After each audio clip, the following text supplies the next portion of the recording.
এটা এটা কোথায় নিয়ে এলেন আপনি? কেন? যত সব খারাপ খারাপ ছবি। তাতে কি, যে কাজ করতে এসেছি আমরা তাতে তো এমন ঘরই দরকার। তাছাড়া এখানে আমি আর আপনি ছাড়া আর তো কেউ নেই, থাকবেও না কেউ। এখানে আপনাকে নিয়ে আমি যা খুশি তাই করব, প্রয়োজনে সারা রাত থাকবো এখানে। বারে, আমার বাড়ির লোক চিন্তা করবে না বুঝি? করবে তো কি হয়েছে, কাল সকালে বাড়ি গিয়ে পৌঁছলে চিন্তাও দূর হবে। অলোক সেন আর তুলি দুজনেই গুছিয়ে বসলেন বিছানায়। তুলি সরে এসে অলোক সেনের গায়ে স্তনের পরশ দিল। এই মধুর উত্তাপ যে কোনো পুরুষেরই দেহে মনে উন্মাদনা জাগায়। হঠাৎ দরজায় টোকা পড়ল। বেয়ারা এসে কফি আর স্ন্যাক্স রেখে গেল। অলোক সেন বললেন, শোনো, আমি চাই না এই ঘরে কেউ কোনো ডিস্টার্ব করে, প্রয়োজনে আমি বেল বাজাবো। চলে গেল বেয়ারা। কফি খাওয়া শেষ হলে অলোক সেন বললেন, জাস্ট আ মিনিট, তুমি একটু বসো তুলি, আমি একবার বাথরুম থেকে আসি। চোখে মুখে জল দিয়ে একটু ফ্রেশ না হলে আর চলছে না। গল্প শোনার আগে বলে রাখি, অনুগ্রহ করে পাইরেসি থেকে বিরত থাকুন। অবৈধভাবে শেয়ার বা ডাউনলোড করলে আইনানুগ ব্যবস্থা নেওয়া হতে পারে।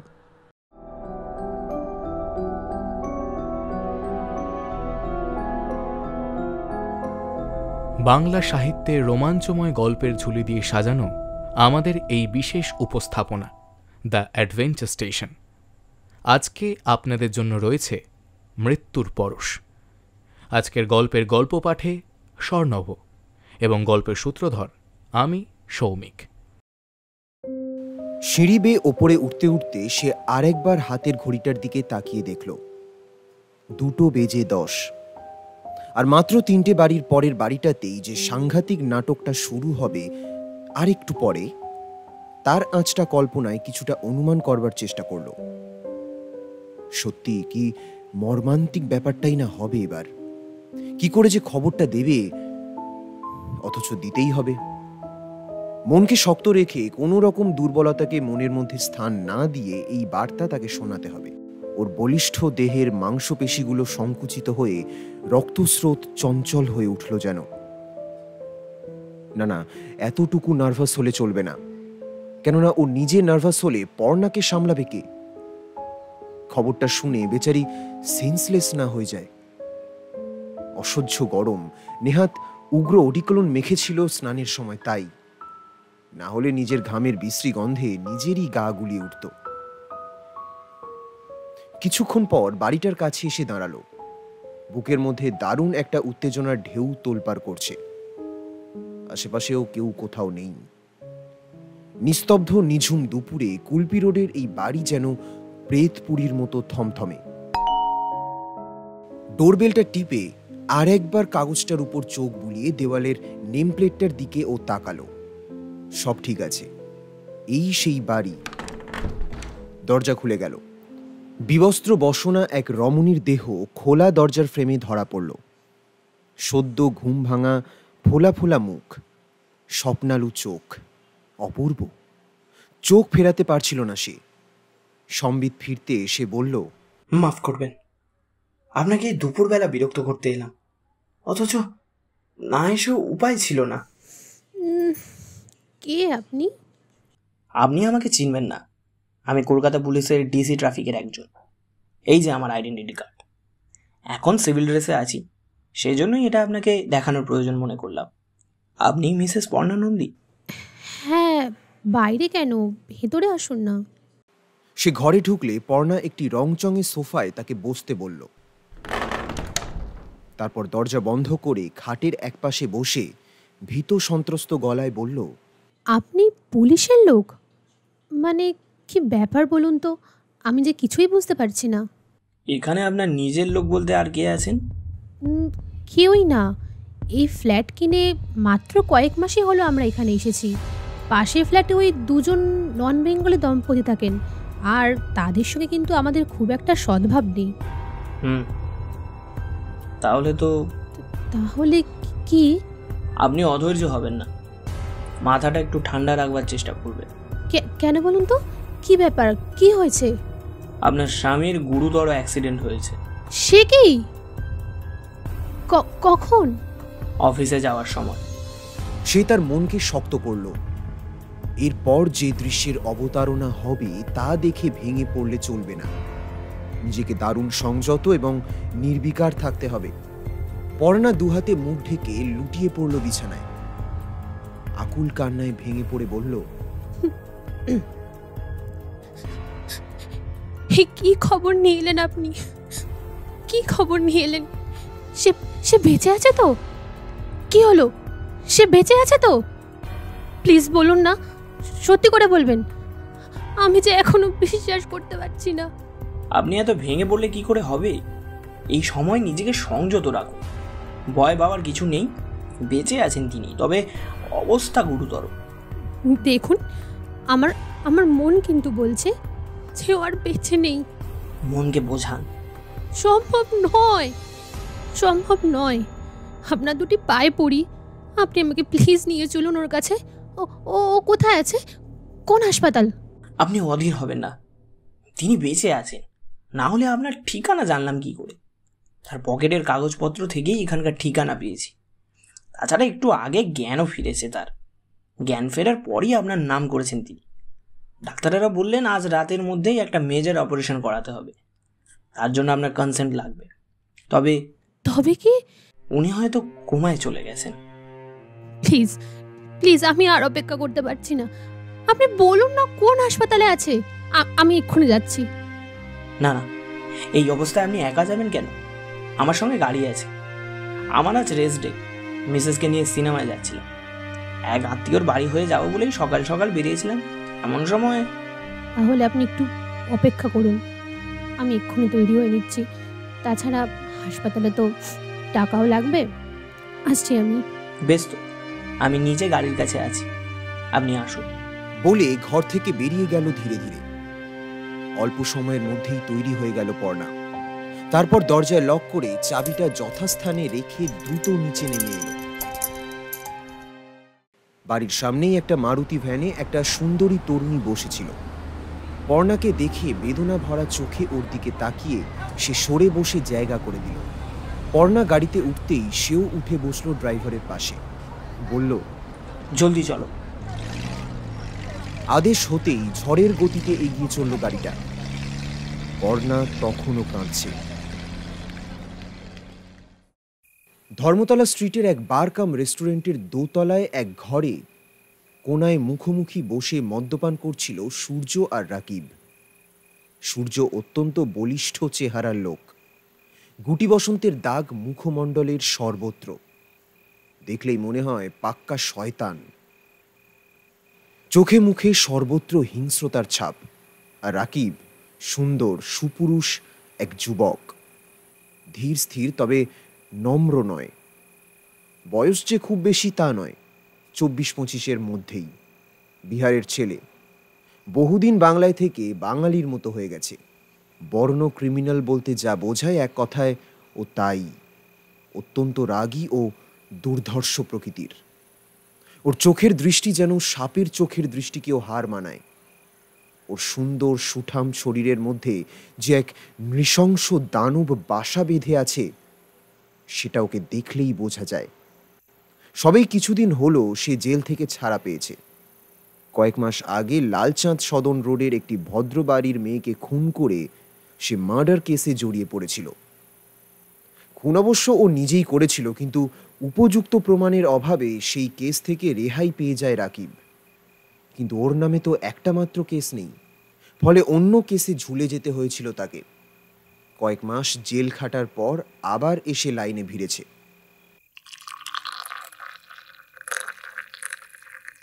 সূর্য বোতল থেকে খানিকটা নেশার জিনিস রাকিবের গ্লাসে ঢেলে দিয়ে নিজেও ঢকঢক করে খেয়ে নিল খানিকটা। তারপর বলল, এতক্ষণ যা বললাম তা মন দিয়ে শুনেছ নিশ্চয়ই? রাকিব কোনো উত্তর না দিয়ে গ্লাসে চুমুক দিতে লাগলো। বিকেল ঠিক 3টের সময় তুমি তুলির সঙ্গে দেখা করবে, বুঝেছ? পার্কের সামনে ও তোমার জন্য অপেক্ষা করবে। তা না হয় করবো, কিন্তু আবার এইসব ঝামেলায় জড়াচ্ছ কেন বলো তো? হ্যাঁ, সামলাতে পারবো তো? তোমার কাজ চাই বলছিলে না? তাই কাজ দিচ্ছি। কিন্তু কোনো কিন্তু না, এই কাজ তুমি ছাড়া আর কেউ পারবে না, কেননা তুমি এই কাজে অভ্যস্ত। কেন? ওই ছোটু? ছোটুকে দিয়ে আমি অন্য কাজ করাচ্ছি। কিন্তু এই কাজে বেশ ঝুঁকি আছে। ছোটু এর চেয়েও বড় ঝুঁকির কাজ করছে কাল। আর তাছাড়া তোমরা দুজনে তো জুটি, তুলি আর তুমি। পুরনো অভ্যাসটা বরং আর একবারে ঝালিয়ে নিতে পারবে এই সুযোগে। সবে কিছুদিন হলো জেলের ঘানি টেনে বেরিয়েছি, আবার যদি ঢুকিয়ে দেয়? তাহলে চুরি পরে বসে থাকো। আমার এখানে কাজ নেই। হুঁশ করে কাজ করলে গোলমাল হবে কেন? যে কাজে পাঠাচ্ছি সেই কাজে ঝুঁকি থাকলেও ফেঁসেছো কখনো? এ তো তোমার হাতে খড়ি নয়। এর আগে অনেকবার করেছো এই কাজ। অবশ্য করেছি। তবে বেকায়দা কাজ করলেই ফাঁসবে। দেদার মদ গিলে ওইসব জায়গায় যাবে, মনের আনন্দে ফুর্তি করে টাকা দেবে না, তাহলে ফাঁসবে না কেন শুনি? আরে মেয়েটা এমন করে ফট করে গালাগালি দিতে শুরু করলো। বলবেই তো, আমি যদি তোমাকে কাজ করিয়ে টাকা না দিই তুমি কি আমাকে ছেড়ে কথা বলবে? কেউ তো ব্যবসা করতে বসেছে। যাক, যা বললাম তাই করো। 100-5 টাকা কাজে রেখে দাও, আর আজ যেমন করেই হোক। আমি কিন্তু এখনো বলছি, এইসব কাজ না করে অন্য কোনো মতলব এটে কিছু একটা করো। এই কাজে কিন্তু ঝুঁকি আছে অনেক। বারবার একই ঘটনা হয়ে যাওয়ার ফলে সবাই কিন্তু সতর্ক। পুলিশের কড়া নজর এদিকে। আমি অনেক ভেবেচিন্তেই এই কাজে ঝুঁকি নিচ্ছি রাকিব।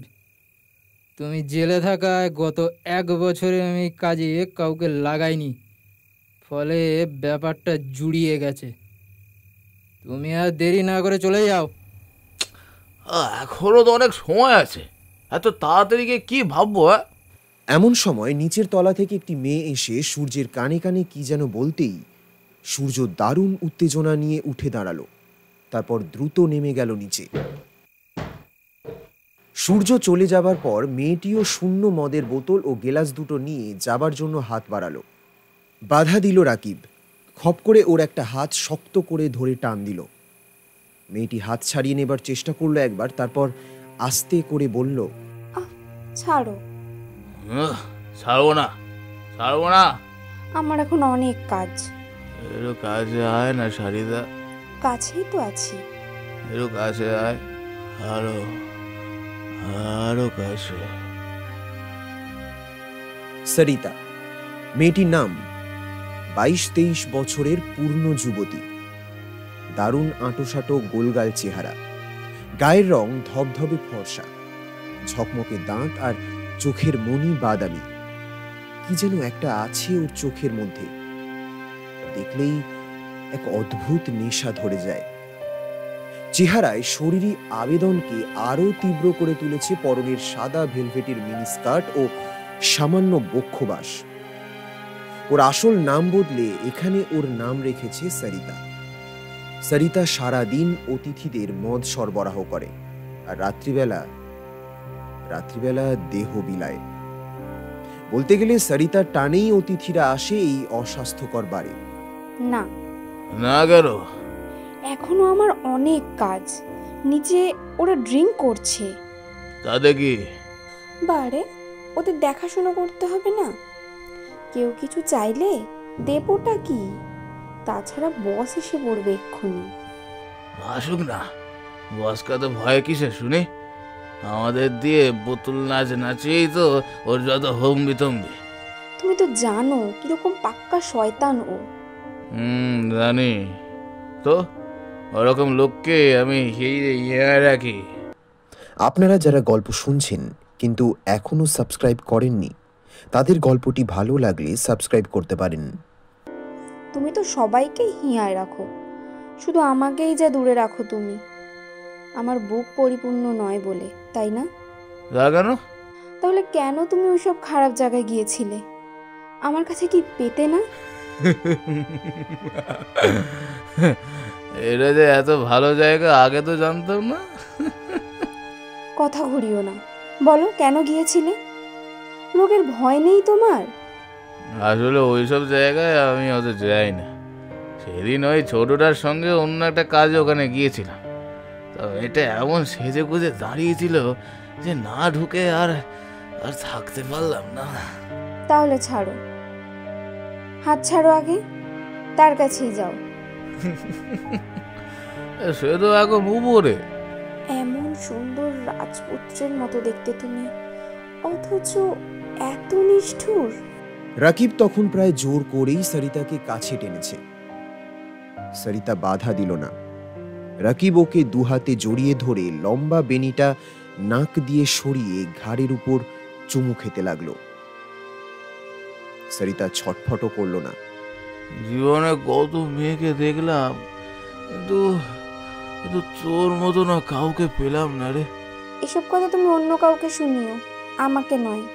বিশ্বাস কর, তোর মতো কাউকে পেলাম না। বাজে বকো না, যাও। এত করে বললাম, এসব লাইন ছেড়ে দাও, পালাই চলো এখান থেকে। দুজনে ঘর বাঁধবো, কত সুখে থাকবো দেখো। বোনের বাঘকে খাঁচায় পড়বি? তাছাড়া পালিয়ে যাবো কোথায় বল? হ্যাঁ, যেদিকে দু চোখ যায় সেদিকে। এত সোজা? বসের চোখ দুটো সারা ভারত কেন, তার বাইরেও মেলা আছে, পালালেই হলো। এদিকে বলছো বসকে তুমি হিয়ায় রাখো, আবার এসব কথা কেন? আসলে তুমি কারোর সঙ্গে ঘর বেঁধে সারা জীবন থাকতে চাও না। তোমার কাজ হলো ফুলে ফুলে মধু খেয়ে বেড়ানো। ছাড়া বলছি। এমন সময় সূর্য নিচ থেকে ওপরে এলো। রাকিব ছেড়ে দিল সরিতাকে। সরিতা রাকিবের কবল থেকে নিজেকে মুক্ত করে শূন্য বোতল ও গেলাস নিয়ে নেমে গেল। সূর্য আর চোখে সবকিছু দেখেও যেন দেখল না এমন ভান করে সোজা নিজের জায়গায় এসে বসল। তারপর পকেট থেকে একটা চুরুট বার করে ধরালো। চুরুটের ধোঁয়াটা যখন বেশ পাকিয়ে পাকিয়ে ঘরময় ছড়িয়ে পড়ল, সূর্য তখন রাকিবের দিকে তাকিয়ে আবার একটা লম্বা টান দিল চুরুটে।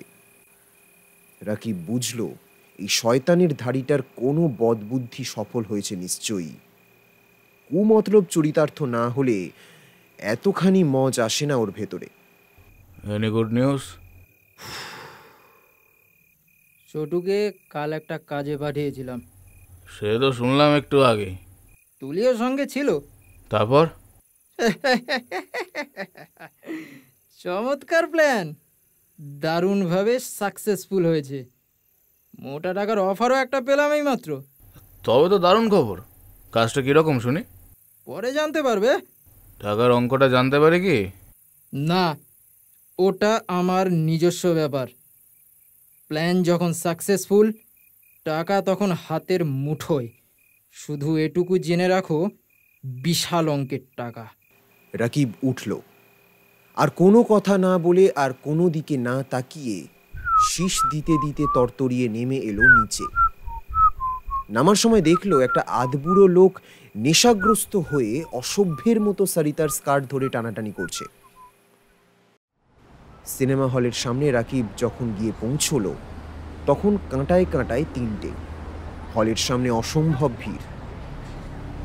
একটা উত্তেজনাপূর্ণ হিন্দি ছবি হচ্ছে, কঠোরভাবে প্রাপ্তবয়স্কদের জন্য। সারা কলকাতার ভিড় যেন এখানে এসে উপচে পড়েছে। এক একটা টিকিট ব্ল্যাক হচ্ছে 50, 100, 200 টাকায়। রাকিব ভেবে পেল না এইভাবে ছবি দেখে লাভটা কি। এই টাকাটা 1 ঘন্টার জন্য কোনো নিষিদ্ধ পল্লীর মেয়েকে দিলে অনেক ফুর্তি করা যায়। একটা সিগারেট বার করে ধরালো রাকিব। তারপর জোরে টান দিয়ে রিং করে ধোঁয়া ছেড়ে কাকে যেন খুঁজল। চোখ পড়ল একজনের চোখে। অপরূপ সুন্দরী এক মেয়ে, যেমনি স্মার্ট তেমনি তেমনি লাস্যময়ী। মেয়েটি রাকিবকে ইশারা করল। রাকিবও চোখের ভাষায় প্রত্যুত্তর দিল তার। মেয়েটি ওদেরই দলের মেয়ে, ওর সঙ্গেই কাজ করতে হবে আজ, দীর্ঘ 2 বছর পরে। মেয়েটি হাসল, মৃদু ঘাড় নাড়ল রাকিব, ইশারায় জানালো ও কে, অর্থাৎ আবার এসে গেছি। পুরনো খেলায় আবার নেমেছি আটঘাট বেঁধে। মেয়েটির আসল নাম কি যেন ছিল, এখন সে নাম মুছে গেছে। এই লাইনে এলে এই রকমই হয়। ওদের দলে ওর এখন নাম তুলি। মেয়েটির গানের গলাও যেমনি, অভিনয়ও করতে পারে ভালো, তবে রঙ্গমঞ্চে নয়, লোক ঠকানোর কাজে। ঢাকার মেয়ে, মেয়েটি নাকি স্বেচ্ছায় এসেছে এই লাইনে। চাইলেই দেশে ফিরে যে কোনো সুস্থ সুন্দর যুবককে বিয়ে করে চুটিয়ে ঘর সংসার করতে পারে। যে কেউ ওকে দেখলেই পছন্দ করবে। এক ভদ্রলোক অনেকক্ষণ ধরে টিকিটের জন্য ঘুরছিলেন, কিন্তু কিছুতেই জোগাড় করতে পারছিলেন না একটা টিকিট। একজন ব্ল্যাকারের কাছে একটাই মাত্র টিকিট ছিল। বলল, 300 रुपया। ভদ্রলোক পিছিয়ে এলেন। ভদ্রলোকের চেহারা দেখে মনে হলো বেশ সম্ভ্রান্ত ঘরের, 35-36 বছরের যুবক। গাড়ি নিয়ে এসেছেন, দামি ব্র্যান্ডেড জামা কাপড়, গলায় সোনার মোটা চেন। সোনার দাম বাড়ার সঙ্গে সঙ্গে ছেলেদের গলায় এইরকম চেন আজকাল প্রায়ই দেখা যায়, এবং ওগুলোর অধিকাংশই নকল নয়। রীতিমতো যে ধনী তাতে কোনো সন্দেহ নেই। যেমনই কেতা দুরন্ত তেমনই সুপুরুষ। তুলি তাকিয়ে দেখল ভদ্রলোককে। ভদ্রলোকও ওর দিকে তাকিয়ে দেখলে তুলি এগিয়ে গেল ভদ্রলোকের কাছে। চাপা গলায় বলল, শুনছেন? ভদ্রলোক অবাক হয়ে গেলেন তুলিকে দেখে। একটু সন্দেহ জাগলো বুঝি মনে, কেননা এইসব এলাকায় অনেক কলগার্লও ঘোরাফেরা করে। মেয়েটি সেই রকমই কেউ নয় তো? তবে মেয়েটির সাজ পোশাক আর হাবভাব দেখে তা মনে হচ্ছে না। তবু অবাক হলেন। এমন এক সুন্দরী মেয়ে যেচে এসে ডাকলো বলে খুশিও হলেন। ভদ্রলোক স্মিত হেসে বললেন, হ্যাঁ বলুন। আপনি কি টিকিট চাইছেন? হ্যাঁ, এক্সট্রা টিকিট আছে আপনার কাছে? আচ্ছা। আমাকে দিন, যা দাম চাইবেন আমি তাই দেব। কি আশ্চর্য, কেন দেব আপনাকে? আহা, আমি ওরও আগে থেকে এখানে এসে দাঁড়িয়ে আছি। তাতে কি, আমি টিকিট ব্ল্যাকার নই। যান আপনারা। আমি 300 টাকাই দেবো। ওইখানে একজন 300 টাকার টিকিট দিচ্ছে, যান ওখানে যান। আহা, আমি যে আপনারটাই চাই। আপনি আপনার বাড়ির দলিল দিলেও এই টিকিট কাউকে দেব না। ভদ্রলোকের মেয়ে আমি, সিনেমা দেখতে এসেছি, টিকিট ব্ল্যাক করতে আসিনি। আপনি কিন্তু আমাকেই দেবেন বলেছিলেন। আমি আপনাকেই দেব, তবে এখানে নয়। এই বাজে লোকদের কাছ থেকে একটু তফাতে চলুন তো। এখানে টিকিট বার করলেই সবাই হামলে পড়বে। ভদ্রলোক তুলির সঙ্গে বিডন স্ট্রিটের দিকে এগিয়ে চললেন। ওদের পিছু পিছু রাকিবও চলল। জ্বালালে। ম্যাডাম একটা টিকিট অন্তত আমাকে দিন প্লিজ, অনেক দূর থেকে এসেছি আমি। মাত্র একটাই টিকিট আছে আমার কাছে, এবং সেটা আমি আপনাকে দিচ্ছি না। আমি তো বেশি টাকা দিতে চাইছি। তবে রে, যান আপনি, না হলে কিন্তু পুলিশ ডাকবো। রাকিব এবার তফাতে গেল। তুলি ভদ্রলোককে বলল, আসলে আমার বান্ধবীদের আসবার কথা ছিল। সে বলেছিল কোনো কারণে 3টের মধ্যে না এলে টিকিট বিক্রি করে দিতে। 3টে তো অনেকক্ষণ বেজে গেছে। টিকিটটা যে কি করে বেচবো তা ভেবে পাচ্ছিলাম না। এখানে টিকিটের যা চাহিদা, তাতে এই ভিড়ের মধ্যে টিকিট বেচতে যাওয়া মানেই নিগৃহীত হতে যাওয়া। একবার বেচবো বললে আর রক্ষে নেই, জ্বালিয়ে মারবে সব। দেখলেনই তো কি অবস্থা হলো। সত্যি কি বলে যে ধন্যবাদ দেব আপনাকে তা ভেবে পাচ্ছি না। আমি ভাবতেও পারিনি এই পরিস্থিতিতে কেউ ডেকে আমাকে টিকিট দেবে। সবচেয়ে আশ্চর্য হলাম যখন দেখলাম আপনি বেশি টাকার লোভও ছেড়ে দিলেন। অবশ্য ও টিকিট অন্য কাউকে নিতে আমি কোনো মতেই দিতাম না, কেননা প্রতিদ্বন্দ্বীর ক্ষেত্রে আমি অত্যন্ত জেদি পুরুষ। তেমন হলে ওই টিকিট আমি 500 কেন 1000 টাকাতেও নিতাম। 10-20 হাজার পকেটে না নিয়ে আমি তো রাস্তায় বেরোই না। একটা টিকিটের জন্য আপনি 1000 টাকাও খরচা করতেন কেন? এটা আমার জেদ বলতে পারো, অনেকটা ফটকাবাজি খেলার মতো। আমার সঙ্গে কেউ প্রতিদ্বন্দ্বিতা করলে আমি ওই রকমই করি, এতেই আমার আনন্দ। প্রতিদ্বন্দ্বীকে পরাস্ত করাই আমার কাজ। বিশেষ করে যদি জানতে পারতাম আপনি নিজেও ওই ছবিটা দেখবেন। তাই? হ্যাঁ, আপনার পাশে বসতে পারবো জানলে টিকিট তো আমিই নিতাম। আশ্চর্য লোক তো আপনি। আপনার মতো সুন্দরীর পাশে বসে সিনেমা দেখাটা আমি পুরুষ হিসেবে সৌভাগ্যের বলেই মনে করি। যেমন সুন্দরী আমি, আমার চেয়েও অনেক বেশি সুন্দরী ঘুরে বেড়াচ্ছে সব জায়গায়। জানি, তবে আপনিও তাদের কারোর চেয়ে কোনো অংশে কম যান না। আপনি কিন্তু বড় বেশি বাড়িয়ে বলছেন। আমি যা বলি ঠিকই বলি। আপনিও দেখছেন তো? দেখবো বই কি, আপনার পাশে বসেই দেখবো। তুলি টিকিটটা ভদ্রলোককে দিয়ে বলল, দাম নিতাম, কিন্তু এইসব কথাবার্তার পরে দাম নেওয়ার কোনো প্রশ্নই ওঠে না। সে কি, আপনি তো ওটা বেচতেই চেয়েছিলেন। হ্যাঁ, কিন্তু এখন আর তা চাইছি না। আপনার কথাবার্তায় এমন এক আন্তরিকতার সুর পেয়েছি যে এখন আপনাকে আমার বন্ধু বলে ভাবতে ইচ্ছে করছে। প্লিজ দাম দিয়ে আমাকে ক্ষুণ্ণ করবেন না। বেশ, তাই হবে। তবে আমার একটা অনুরোধ, আপনাকে কিন্তু রাখতেই হবে। হ্যাঁ হ্যাঁ, কি অনুরোধ বলুন। তার আগে আপনার নামটা জানতে পারি কি? আমার নাম তুলি। বাহ, বেশ মিষ্টি নাম তো আপনার। আমার নাম অলোক সেন। কিন্তু আপনার অনুরোধটা? সিনেমা দেখা শেষ হলে আপনি আমার সঙ্গে আমার গাড়িতে চেপে কোনো একটা ভালো রেস্তোরাঁয় যাবেন। সেখানে আমরা ডিনার করব। তারপর আমার গাড়িতেই আমি আপনাকে পৌঁছে দিয়ে আসবো আপনার বাড়িতে। কি আপত্তি নেই তো? কি যে বলেন, আপনার মতো পুরুষের সঙ্গ পাওয়া যে কোনো মেয়েরই কামনার বস্তু। আপনার মতো মেয়ের সান্নিধ্য যে কোনো পুরুষের প্রত্যাশার অধিক। আমি অতি সামান্য। তাই? মোটেই না, আপনি অসামান্য এবং অতুলনীয়। আচ্ছা, এই যে আপনি আমাকে বিশ্বাস করে আমার সঙ্গে যাবেন, আপনার ভয় করবে না? কেন ভয় করবে? যদি আমি খাওয়া দাওয়ার পর আপনাকে আর বাড়িতে ফিরতে না দিই, যদি হোটেলের দরজা জানলা বন্ধ করে আপনার সব কিছু দস্যুর মতো লুটে পুটে নিই? নিন না, ক্ষতি কি? আজকের দিনে এসব কোনো ব্যাপারই নয়। কাল সকালে যখন সাবান মেখে চান করব, তখন সব ধুয়ে মুছে সাফ হয়ে যাবে। মেয়েদের দেহ কি এতই বলকা যে একটু সুখের জন্য কেউ সেটা ব্যবহার করলে তাকে ফেলে দিতে হবে? আমার শরীর সেরকম নয়, মনও না। আমাকে পেয়ে আপনি যদি তৃপ্ত হন তো সানন্দে রাজি আমি। You are so amazing miss Tuli. রাস্তায় লোকজন না থাকলে এখনই আমি আপনাকে। তাই নাকি? যাক, এবার তাহলে ঢোকা যাক। তারপর কোথায় যেন নিয়ে যাবেন বলছিলেন? সেখানে নিয়ে গিয়ে যত ইচ্ছে। দুজনে কথা বলতে বলতে হলের দিকে এগোলো। দূর থেকে এক চোখ টিপে সংকেত দিল রাকিব। তুলিও ওকে ইশারা করল। মাকড়সা যেমন তার জালে অপর কীটপতঙ্গকে জড়িয়ে ফেলে, তুলিও ঠিক সেইভাবে জড়িয়ে ফেলল অলোক সেনকে। 4:45 শো শেষ হলো। রক্ত গরম করা উত্তেজনাপূর্ণ হিন্দি ছবি।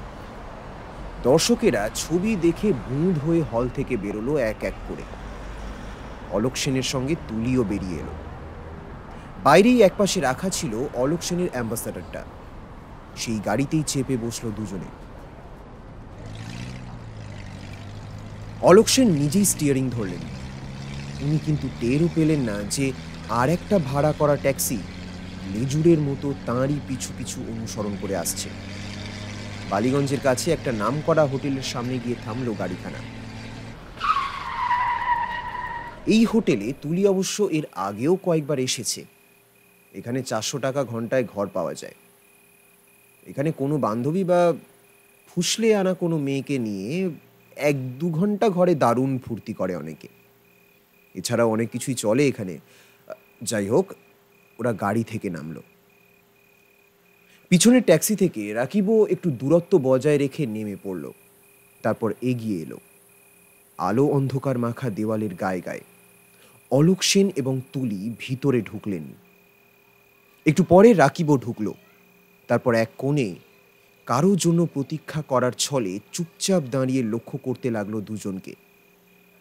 বাইরে বেরোবার রাস্তাটাও একবার দেখে নিল। পকেটে হাত দিয়ে রিভলভারটা শক্ত করে ধরে রইল মুঠোর মধ্যে, বেগতিক দেখলেই যাতে সঙ্গে সঙ্গে ব্যবহার করতে পারে। অলোক সেন আর তুলি প্রথমেই ঢুকলেন রিসেপশনে। তারপর রুম নিয়ে একজন বেয়ারার সঙ্গে পায়ে পায়ে সিঁড়ি বেয়ে উঠে এলেন দোতলায়।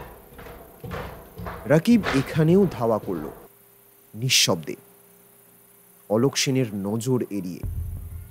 সকলের নজর এড়িয়ে একেবারে কোণের ঘরখানি পছন্দ করেছেন অলোক সেন। দুজন বেয়ারা বসে বসে গল্প করছিল, তাকে দেখেই উঠে দাঁড়িয়ে সেলাম জানালো। অলোক সেন মাথা নেড়ে ঘরে ঢুকলেন তুলিকে নিয়ে। একজন বেয়ারা এগিয়ে এসে বলল, any drinks? No thanks, only coffee and snacks. বেয়ারা চলে গেল। ঘরে ঢুকে মুগ্ধ হয়ে গেল তুলি। এই হোটেলে এর আগে দু একবার এলেও এই ঘরে এই প্রথম। কি দারুণ সুন্দরভাবে ঘরখানা সাজানো। এই কবছরে কলকাতা শহরে এমন কোনো নামি দামি হোটেল বা লজ নেই যেখানে যেখানে রাত কাটায়নি তুলি। কিন্তু এই হোটেলের এই ঘরখানি যে একেবারেই অন্যরকম। ভেতরে বড় আয়না, ড্রেসিং টেবিল, খাটের উপর সুন্দর বেড কভার বিছানো পুরু গদির বিছানা, একপাশে বাথরুম। দেওয়ালের সর্বত্র নরনারীর মৈথুন দৃশ্যের নানা ধরনের ছবি। তুলি লজ্জা পাওয়ার অভিনয় করে বলল, এটা এটা কোথায় নিয়ে এলেন আপনি? কেন? যত সব খারাপ খারাপ ছবি। তাতে কি, যে কাজ করতে এসেছি আমরা তাতে তো এমন ঘরই দরকার। তাছাড়া এখানে আমি আর আপনি ছাড়া আর তো কেউ নেই, থাকবেও না কেউ। এখানে আপনাকে নিয়ে আমি যা খুশি তাই করব, প্রয়োজনে সারা রাত থাকবো এখানে। বারে, আমার বাড়ির লোক চিন্তা করবে না বুঝি? করবে তো কি হয়েছে, কাল সকালে বাড়ি গিয়ে পৌঁছলে চিন্তাও দূর হবে। অলোক সেন আর তুলি দুজনেই গুছিয়ে বসলেন বিছানায়। তুলি সরে এসে অলোক সেনের গায়ে স্তনের পরশ দিল। এই মধুর উত্তাপ যে কোনো পুরুষেরই দেহে মনে উন্মাদনা জাগায়। হঠাৎ দরজায় টোকা পড়ল। বেয়ারা এসে কফি আর স্ন্যাক্স রেখে গেল। অলোক সেন বললেন, শোনো, আমি চাই না এই ঘরে কেউ কোনো ডিস্টার্ব করে, প্রয়োজনে আমি বেল বাজাবো। Yes sir. চলে গেল বেয়ারা। কফি খাওয়া শেষ হলে অলোক সেন বললেন, জাস্ট আ মিনিট, তুমি একটু বসো তুলি, আমি একবার বাথরুম থেকে আসি। চোখে মুখে জল দিয়ে একটু ফ্রেশ না হলে আর চলছে না। তুলি বসে রইল। এরই মধ্যে একবার রিস্ট ওয়াচের দিকে তাকিয়ে দেখে নিল 7:30 বাজে। অলোক সেন বাথরুমে ঢুকে দরজা বন্ধ করতেই একবার চকিতে দরজাটা খুলে চট করে বাইরেটা দেখে নিল তুলি। দূরে এক কোণে একটা চেয়ারে বসে চা খাচ্ছিল রাকিব। তুলিকে দেখেই ঘাড় নেড়ে জানালো, আমি রেডি। অলোক সেন বাথরুম থেকে বেরিয়ে এলেন। এবার বেশ ঝরঝরে লাগছে তাকে। তুলি বলল, ভারী সুন্দর লাগছে কিন্তু আপনাকে। দূরে কেন, কাছে এসো। তুলির বুক এক আশ্চর্য সুখে যেন ভরে উঠেছে তখন। বহুভোগ্যা রমণীর অন্তরেও কি কামনা জেগে উঠল এবার। তুলি পায়ে পায়ে চতুরা নায়িকার মতো এগিয়ে এলো অলোক সেনের কাছে। সে নিজেই অলোক সেনের গলা জড়িয়ে ধরল। সত্যি পুরুষের মতো পুরুষ বটে অলোক সেন, কিন্তু তবুও মনকে দুর্বল করলে চলবে না। যে কাজের জন্য সে এসেছে, ইচ্ছে না থাকলেও সেই কাজ তাকে তাকে করতেই হবে। দলের নির্দেশ মতো কাজ না করলেই ও ব্ল্যাকলিস্টে চলে যাবে, একেবারেই নিশ্চিহ্ন করে দেবে ওরা। অলোক সেন অনেকক্ষণ তাকে ধরে রাখলেন বুকের মধ্যে। তারপর হঠাৎই গুপ্ত স্থান থেকে রিভলভারটা বের করে উঁচিয়ে ধরলেন তুলির দিকে। বললেন, খুব সাবধান, চেঁচিয়েছ কি মরেছ। তুলি ভাবতেও পারল না এমন অপ্রত্যাশিত একটা ব্যাপার ঘটে যাবে বলে। এই কাজটা তো তারই করবার কথা। অলোক সেনকে জামা প্যান্ট ছেড়ে রাখতে বলে নিজে বাথরুমে ঢুকে একেবারে তৈরি হয়ে আসবে কোথায়, তার জায়গায় এ কি হলো? রাকিব যাতে সহজে আসতে পারে সেজন্য সে দরজার লকটাও খুলে রাখলো, অথচ তার আগেই। হাত ওপরে ওঠাও। তুলি হাত ওঠালো। অলোক সেন দরজাটা আবার লক করে দিল। আপনি আপনি হঠাৎ এমন হয়ে গেলেন কেন মিস্টার সেন? আমি তো স্বেচ্ছায় আত্মসমর্পণ করছি আপনার কাছে। আপনি আমার শরীর নিয়ে যা ইচ্ছে করুন, আমি না করব না। এত এত ভয় দেখাবার কি আছে? ওদিকে রাকিবও তখন বসে বসে ঘেমে উঠছে। কি আশ্চর্য, এত দেরি করছে কেন মেয়েটা? এতক্ষণে তো ওর ব্ল্যাঙ্ক ফায়ার করবার কথা, আর সেই শব্দ শুনেই নারী ধর্ষণের ধুয়ো তুলে সে শিকারের উপর বাঘের মতো ঝাঁপিয়ে পড়বে। এইভাবেই তো ব্ল্যাকমেলের কাজ চলে আসছিল এতদিন। কিন্তু আজ কি হলো? এত দেরি হচ্ছে কেন? তবে কি ওই সুন্দর সুপুরুষ ভদ্রলোকের প্রেমে পড়ে গেল তুলি? উঠে গিয়ে উঁকি মেরে দেখবে নাকি একবার? কিন্তু রাকিব তা করল না। বেগতিক বুঝে আর একবার পালাবার রাস্তাটা দেখে নিল। ওর সারা গা ঘামছে, মনের মধ্যে দারুণ উত্তেজনা। কিছু একটা নিশ্চয়ই হয়েছে, না হলে এমন তো হবার কথা নয়। উত্তেজনায় ও অধীর হয়ে উঠল। নাইলনের লম্বা ফিতেটা এরই মধ্যে বাঁধা রেডি। এটা ধরেই ঝুলে লাফিয়ে পড়বে পাশের ছাদে। তারপর লাইট পোস্টের গা বেয়ে একেবারে উধাও। অলোক সেন তখনও একভাবে রিভলভার উঁচিয়ে আছেন। তুলি ব্যাপারটাকে একবার হালকা করে দেখে তামাশা মনে করল। তারপর ভাবল যদি সত্যি হয়, তাই আড়ষ্ট গলায় মেকি স্বাভাবিকতার সুর আনবার চেষ্টা করে বলল, আমাকে আপনার ভালো লাগছে না? আমি কিন্তু আমার সবকিছুই আপনাকে উজাড় করে দিতে চাই। চুপ করো। তোমার মতো একটা লাইনের মেয়ের সঙ্গে শুয়ে কি আমি রোগে ভুগবো?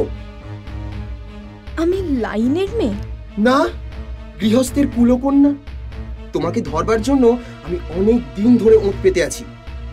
এইভাবে ফাঁদে ফেলে অনেককে ব্ল্যাকমেল করেছো তুমি। এসব কি বলছেন আপনি? যা বলছি তা তো বাংলাতেই বলছি, বুঝতে অসুবিধা হচ্ছে? তুলি আর চোখে একবার তাকিয়ে দেখল বিছানার ওপর পড়ে থাকা তার ভ্যানিটি ব্যাগটার দিকে। ওদিকে তাকিয়ে কোনো লাভ হবে না মিস 420। আমি বড় ঘেমে যাচ্ছি, প্লিজ আমার রুমালটা ওর ভেতরে আছে। না না না না, রুমাল ওখানে নেই, ওর ভিতরে তোমার রিভলভারটা আছে। তুলির মুখ ফ্যাকাশে হয়ে গেল। এখন আমি যা জিজ্ঞেস করি ভালো মেয়ের মতো এক এক করে তার উত্তর দাও। খবরদার চেঁচাবে না কিন্তু, তাহলে মেরে হাড় গুঁড়িয়ে দেব। হাত নামাবে না। অসাড় হয়ে পড়ছে যে। পড়ুক, ওই হাতে অনেক অপকর্ম করেছো তুমি। কে জিজ্ঞেস করবেন? করুন তাড়াতাড়ি। পর্ণা নন্দী কোথায়? কে পর্ণা নন্দী? আকাশ থেকে পড়লে যে। আমি আমি চিনি না। মেরে মুখ থোঁতা করে দেব, শয়তান মেয়ে। চেনো না? সত্যি বলছি চিনি না। ফের মিথ্যে কথা। কাল দুপুরে ভিআইপি রোডের ফ্ল্যাট থেকে যে মহিলাকে তোমরা নিয়ে গেছো, সে এখন কোথায়? জানি না। জানো না? না। এই তোমরা চলে এসো এবার, মেয়েটার হাতে হাত করা লাগাও। বলা মাত্রই বাথরুমের ভেতর থেকে 4 জন সশস্ত্র পুলিশ ও একজন মেয়ে পুলিশ বেরিয়ে এলো। তাদের দেখেই চিৎকার করে উঠল তুলি, আর সঙ্গে সঙ্গে মনে হলো বাইরে একটা প্রচন্ড বিস্ফোরণ ঘটল যেন। বোমার শব্দে সারা এলাকা কেঁপে উঠল। অলোক সেন তাড়াতাড়ি দরজা খুলেই দেখলেন চারিদিক ধোঁয়ায় ধোঁয়াচ্ছন্ন। তিনি বুঝতে পারলেন নিশ্চয়ই ওদের দলের কেউ আড়ি পেতেছিল দরজায়। তারপর হাওয়া খারাপ বুঝে কেটে পড়েছে। যাবার আগে সে এই চিরাচরিত চাল চেলে গেছে। যাক, মেয়েটা তো এখন হাতের মুঠোয়, কান টানলেই মাথাটা আসবে এবার। হোটেলের ম্যানেজার বেয়ারা থেকে অন্য লোকজন সবাই ছুটে এলো শব্দ শুনে। ধন্যবাদ মিস্টার রায়না, আপনার সহযোগিতার জন্য অশেষ ধন্যবাদ। তুলির হাতে হাত করা লাগিয়ে ওকে নিচে নামানো হলো। অলোক সেনের গাড়িটা দাঁড়িয়েছিল বাইরেই, কিন্তু ওকে গাড়িতে ওঠাতে গিয়েই চরম বিপত্তিটা ঘটে গেল। কোথা থেকে যেন একটা বুলেট সশব্দে ছিটকে এলো তুলির দিকে। অব্যর্থ লক্ষ্য। তুলি আর্তনাদ করে লুটিয়ে পড়ল সেখানেই। ঘটনার আকস্মিকতায় সবাই হতচকিত হয়ে গেল। তারপর তুলিকে মোটরের ভেতর শুইয়ে সবাই উঠে বসল। অলোক সেন গাড়িতে স্টার্ট দিয়ে দেখলেন গাড়ি চলছে না। তাজ্জব ব্যাপার, এমন তো হবার কথা নয়। হলো কি গাড়িটার? নেমে এসে দেখলেন মোটরের 4টে চাকারই হাওয়া বার করে দেওয়া হয়েছে। সদর দপ্তরের সামনে এসে পুলিশের গাড়িটা থামতেই অলোক সেন তাড়াতাড়ি ভেতরে ঢুকে গেলেন। দপ্তরের প্রধান বললেন, কি ব্যাপার মিস্টার দুবে, এত উদ্বিগ্ন কেন? কে দুবে? আমি তো অলোক সেন। সে তো মঞ্চে, এখন নয়। অলোক সেন ওরফে দুবে হাসলেন। তারপর বললেন, এত অভিনয় করেও পাখিটাকে ধরতে পারলাম না স্যার। এখনই একটা ফোন করতে হবে। দুবে টেলিফোনে রিসিভার তুলে ডায়াল করে প্রথমেই ব্যবস্থা করলেন নিজের গাড়িটাকে ঠিক করবার। তারপর হাসপাতালে কিছুক্ষণ ফোনে কথা বলার পর হতাশ হয়ে বসে পড়লেন। ব্যাপারটা কি? অবস্থা খুবই গুরুতর, বোধহয় বাঁচবে না। এখনো জ্ঞান ফেরেনি। কে? মিস তুলি। স্ট্রেঞ্জ। তুলি হলো মেয়ে চুরি চক্রের অন্যতম নায়িকা। কাল দুপুরে অর্পণ নন্দীর সুন্দরী স্ত্রীকে যারা অপহরণ করেছিল তাদেরই দলের মেয়ে। আপনি তাহলে খোঁজ পেয়েছেন ওদের? হ্যাঁ, কই আর পারলাম। মেয়েটা না সুস্থ হওয়া পর্যন্ত কোনো কিছুই তো আর জানা যাবে না। তাহলে আর কি, যদি মারা যায় তো সবই অতল জলে। দিন একটা সিগারেট দিন তো, অনেকক্ষণ স্মোক করিনি। কিভাবে কি করলেন শুনি একবার। প্রথমে আমি ঘটনাস্থলে গেলাম, ভিআইপি রোডের ফ্ল্যাটে। দেখলাম মহিলার স্বামী শিবেনবাবু পাগলের মতো কান্নাকাটি করছেন। তার কাছ থেকেই কথা প্রসঙ্গে জানলাম ভদ্রলোকের স্ত্রী চলে যাবার সময় কোনো রকম চিঠিপত্র রেখে যাননি, এমনকি একটা ভালো শাড়িও বার করে পরেননি। শুধু ঘরে তালা দিয়ে উধাও হয়ে গেছেন। কাজেই আমার মনে একটু সন্দেহ হলো, যুবতী স্ত্রী যদি স্বেচ্ছায় অপর কারো সঙ্গে পালিয়ে যায় তাহলে সাধারণত সে যাবার সময় একটা চিঠি তো রাখেই, উপরন্তু নিজের গয়নাগাটি বা কিছু জামা কাপড় কি প্রয়োজনীয় জিনিস তো নিয়ে যাবেই। কিন্তু এক্ষেত্রে সেসব কিছুই হয়নি। পোস্ট অফিসে খোঁজ নিয়ে জানলাম কোনো জরুরি তার বা ওই ধরনের কিছুও ওই দিন ফ্ল্যাটে আসেনি। তাই সন্দেহ ঘনীভূত হলো। বুঝলাম ভদ্রমহিলা স্বেচ্ছায় কোথাও যাননি। Kidnapping case. এই বছর দুয়েকের মধ্যে নানা রকম ঘটনা ঘটিয়ে সুচতুর পরিকল্পনায় বেশ কয়েকজন বিবাহিতা অবিবাহিতা যুবতীকে অপহরণ করা হয়েছে। এদের একজনকেও এখনো পর্যন্ত উদ্ধার করা সম্ভব হয়নি। এইসব মেয়ে যে কিভাবে আন্তর্জাতিক চোরাচালান চক্রে পাচার হয়ে যাচ্ছে তা রহস্যাবৃত। শুধু তাই নয়, এই নারী হরণের সঙ্গে সঙ্গেই সিনেমা পাড়া থেকেও ধনী ঘরের ছেলেদের ব্ল্যাকমেল করার ঘটনাও শোনা যাচ্ছে। সুন্দরী মেয়েরা রূপের ফাঁদে ফেলে কুখ্যাত হোটেল বারে ছেলেদের নিয়ে গিয়ে সর্বশান্ত করছে। বাধা দিতে গেলে মারধরও করছে সময়ে সময়ে। তাতেই বুঝে নিলাম কাজটা একই দলের। বিশেষ করে মারধর যারা করছে তারাও রীতিমতো দাগী শয়তান। অতএব সিনেমা পাড়াতেই আজকের ফাঁদটা পাতলাম। আপনারা যারা গল্প শুনছেন কিন্তু এখনো সাবস্ক্রাইব করেননি, তাদের গল্পটি ভালো লাগলে সাবস্ক্রাইব করতে পারেন। আরে বাস, এ তো প্রায় কোনো হিট সিনেমার গল্প মনে হচ্ছে। ঠিক তাই। প্রথমেই একটা নামকরা হোটেলের সঙ্গে ব্যবস্থা করে রেখেছিলাম। তা কোন হোটেল? ধর্মতলায় নাকি পার্ক স্ট্রিটে? পার্ক স্ট্রিটে। ওরে বাবা, ওটাও তো একটা খাস জায়গা। হ্যাঁ, বেশ ভালো রকমই কালো তালিকায় আছে ওই হোটেলের নাম। জানি। ওখানকার যিনি ম্যানেজার সেই মিস্টার রায়না আমার বিশেষ পরিচিত। কাজেই আমার পরিকল্পনা মতো কাজ করতে কোনো অসুবিধে হলো না। সবকিছুর ব্যবস্থা করে ভাবলাম ওখানে যখন একটা রগরগে ছবি হচ্ছে আর টিকিট নিয়ে ব্ল্যাকারদেরও দাপাদাপি চলছে, তখন টোপটা ওখানেই ফেলা যাক। যাবার আগে ওই এলাকার কয়েকজন সমাজ বিরোধীর ফটোও দেখে নিলাম। হঠাৎ হলের সামনে দেখলাম রাকিব তিওয়ারিকে। সে আমাকে চেনে না, কিন্তু আমি তাকে চিনি। সে একজন নামকরা জেল ঘুঘু। আমি হলের সামনে অনেকক্ষণ ধরেই একটা মেয়েকে ঘোরাঘুরি করতে দেখছিলাম।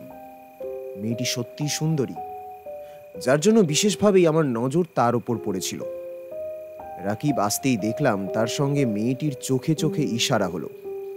আমি নিঃসন্দেহ হলাম। তারপরই বঁড়শিতে গাঁথা পড়ল মাছ।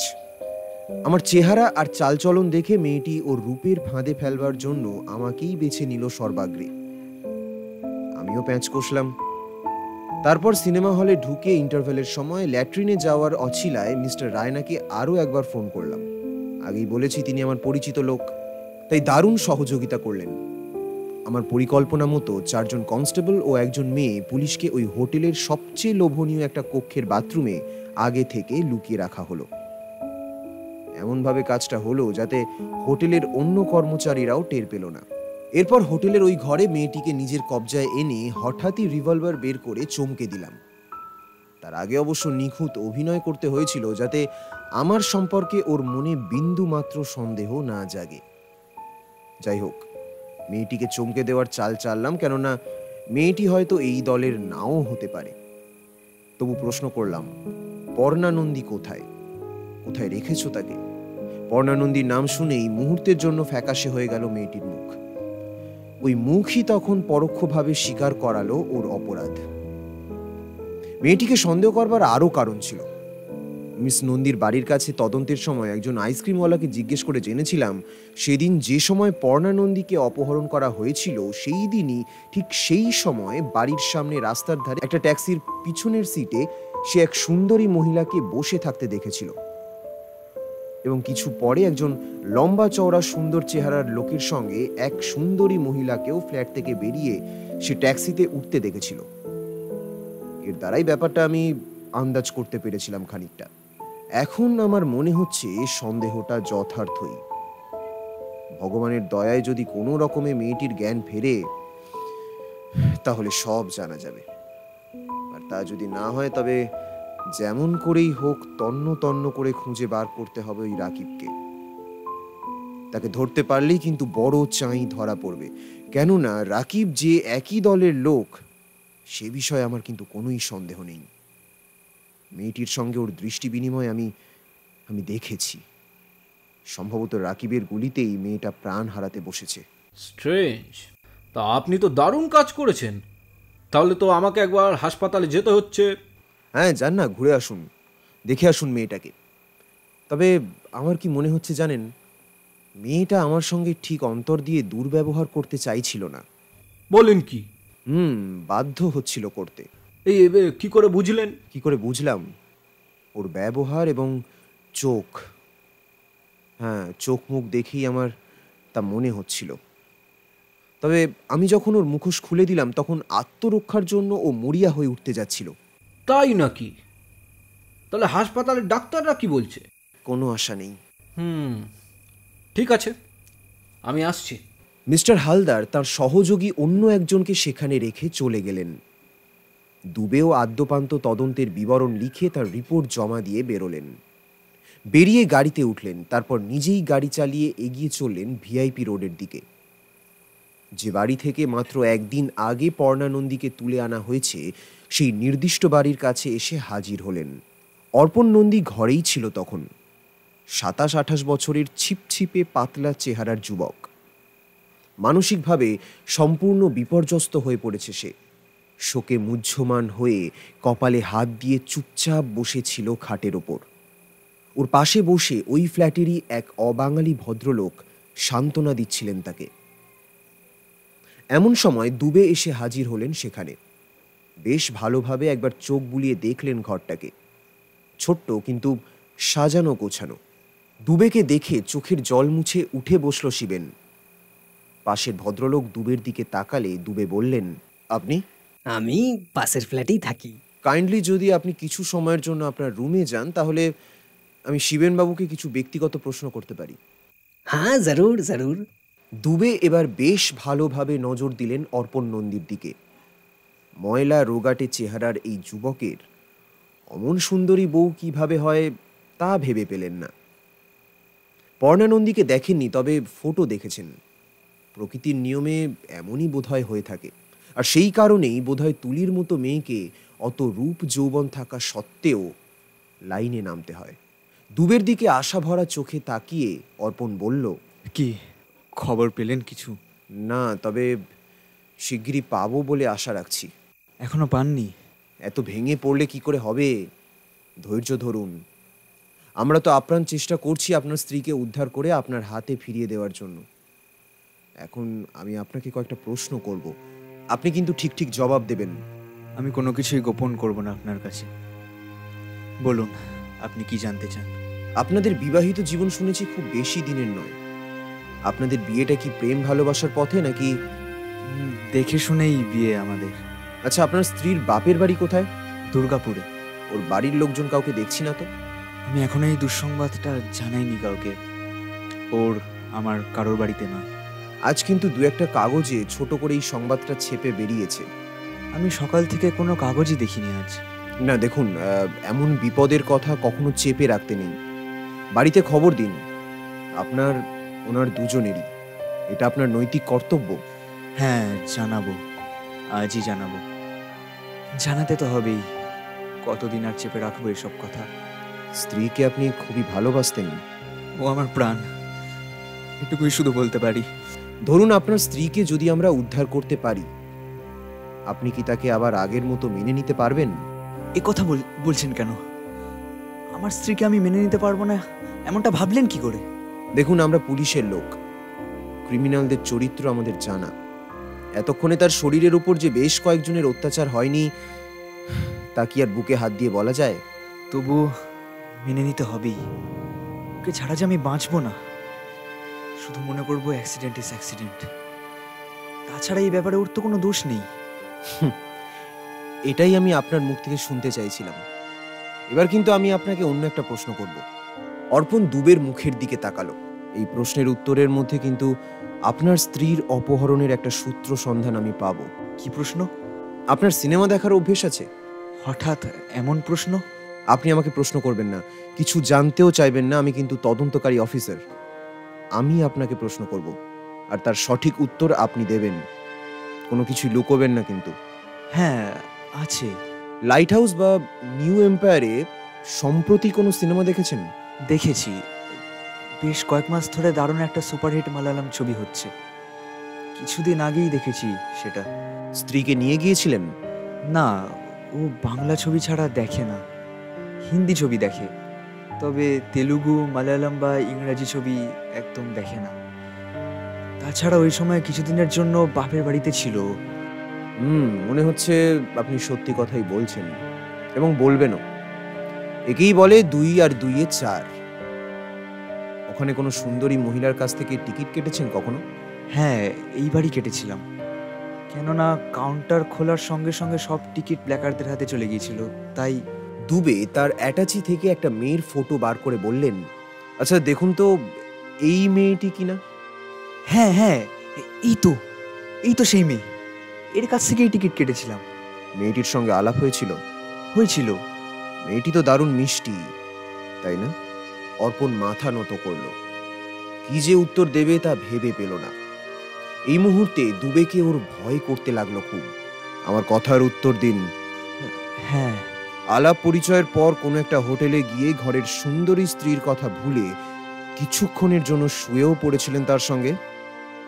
কি বলুন? আমি কোনো হোটেলে যাইনি। তবে কোথায় গিয়েছিলেন? সে আমার ফ্ল্যাটেই এসেছিল। বাহ, চমৎকার।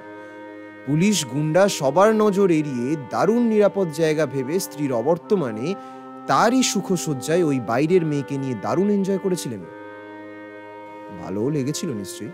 না না, অতদূর ব্যাপারটা গড়ায়নি। তাহলে? মেয়েটি যথেষ্ট সুন্দরী, তার উপর দারুণ মিশুকে। মনে হয় বেশ ভালো ঘরের মেয়ে। ওর এক বান্ধবীর সিনেমা দেখতে আসবার কথা ছিল, সে আসেনি, তাই ওই টিকিটটা আমাকেই দিয়েছিল। কত টাকায়? টাকার প্রশ্নই নেই। শুনলে হয়তো অবাক হবেন, আলাপের পরে টিকিটের দামটা পর্যন্ত সে নেয়নি। বলেন কি? তাই তাকে বিশ্বাস করেছিলাম। তাছাড়া অমন একজন সুন্দরী মেয়ে আলাপি হলে তার সঙ্গ সহসা কে ছাড়ে বলুন? ও বলেছিল আমাদেরই এই এলাকার কাছাকাছি সে থাকে। তাই আসবার সময় ওকে নিয়ে একটা ট্যাক্সি ধরেছিলাম। স্ত্রী ছিল না বলে ফ্ল্যাটে এনে অনেকক্ষণ ধরে ওর সঙ্গে চুটিয়ে গল্প করেছিলাম। পরে ওকে যখন বাড়ি পৌঁছে দিয়ে আসতে গেলাম তখন ও রাজি হলো না। বলল একাই যেতে পারবে, কেননা ওর সঙ্গে আমাকে দেখলে ওর বাড়ির লোকেরা অন্যরকম ভাবতে পারে। এবার বলুন, ওর সঙ্গে আপনার কি কি কথা হয়েছিল? কিছুই না। সে কি? এদিকে বলছেন অনেকক্ষণ ধরে চুটিয়ে গল্প করেছিলেন, আর এখন বলছেন কিছুই না। না মানে সবই ব্যক্তিগত ঘরোয়া কথাবার্তা। আমার স্ত্রীর ফটো দেখে বারবার তার রূপের প্রশংসা করেছিল, এবং সেই সঙ্গে আমার ভাগ্যের। পরে একদিন আমার স্ত্রীর সঙ্গে আলাপ করবে বলে সেই যে গেল, আর আসেনি। আর কিছু জানবার প্রয়োজনও আমার নেই শিবেনবাবু। তবে আপনার অবগতির জন্যই জানাই, ওই মেয়েই আপনার স্ত্রীকে অপহরণ করেছে। ওই মেয়ে? হ্যাঁ, অবশ্য চক্রে ও একা নয়, আরও আছে। ক্ষণিকের মোহে আমি এ কি করলাম? এমন যে হবে আমি তো ভাবতেও পারিনি। মেয়েটি ধরা পড়েছে, আমিই তাকে গ্রেফতার করেছি। তবে সে এখন মৃত্যুর সঙ্গে লড়াই করছে। যাই হোক, আসি আজ। অর্পণ অবাক হয়ে তাকিয়ে রইল দুবের চলে যাওয়া পথের দিকে। গভীর বেদনায় ওর দুচোখ জলে ভরে উঠল। বারদুয়ারি থেকে কিছু দূরে সেই বার কাম রেস্টুরেন্ট। রাত 10টা বেজে গেছে, তবু এখানে লোকজনের আনাগোনার কমতি নেই, কেননা অন্যান্য জায়গার চেয়ে এর আকর্ষণ অনেকটাই বেশি। অবশ্যই সেটা সরিতার কারণে। এখানকার আলো অন্ধকারের পরিবেশে হঠাৎ করেই রাকিবের আবির্ভাব ঘটল। রীতিমতো উত্তেজিত হয়েই প্রায় ঝড়ের বেগে দোতলার খুপড়ি ঘরটায় এসে ঢুকল রাকিব। সূর্য তখন কার সঙ্গে যেন ফোনে কথা বলছিল। সরিতা বসেছিল একপাশে, সবে মাত্র একজনের পাশবিক অত্যাচারের কবল থেকে মুক্ত হয়ে এসে একটু বিশ্রাম নিচ্ছিল। রাকিব ঘরে ঢুকেই বলল, তুই তুই নিচে যা সরিতা, তোর জন্য অনেকে অপেক্ষা করছে। আমি এখন ক্লান্ত। যা বলছি তাই কর, আমাদের জরুরি কথা আছে এখানে, চলে যা। রাকিবের এই গলার সঙ্গে সরিতা বেশ ভালো রকমই পরিচিত, তাই আর কোনো কথা না বলে সে নিচে নেমে গেল। কি খবর রাকিব?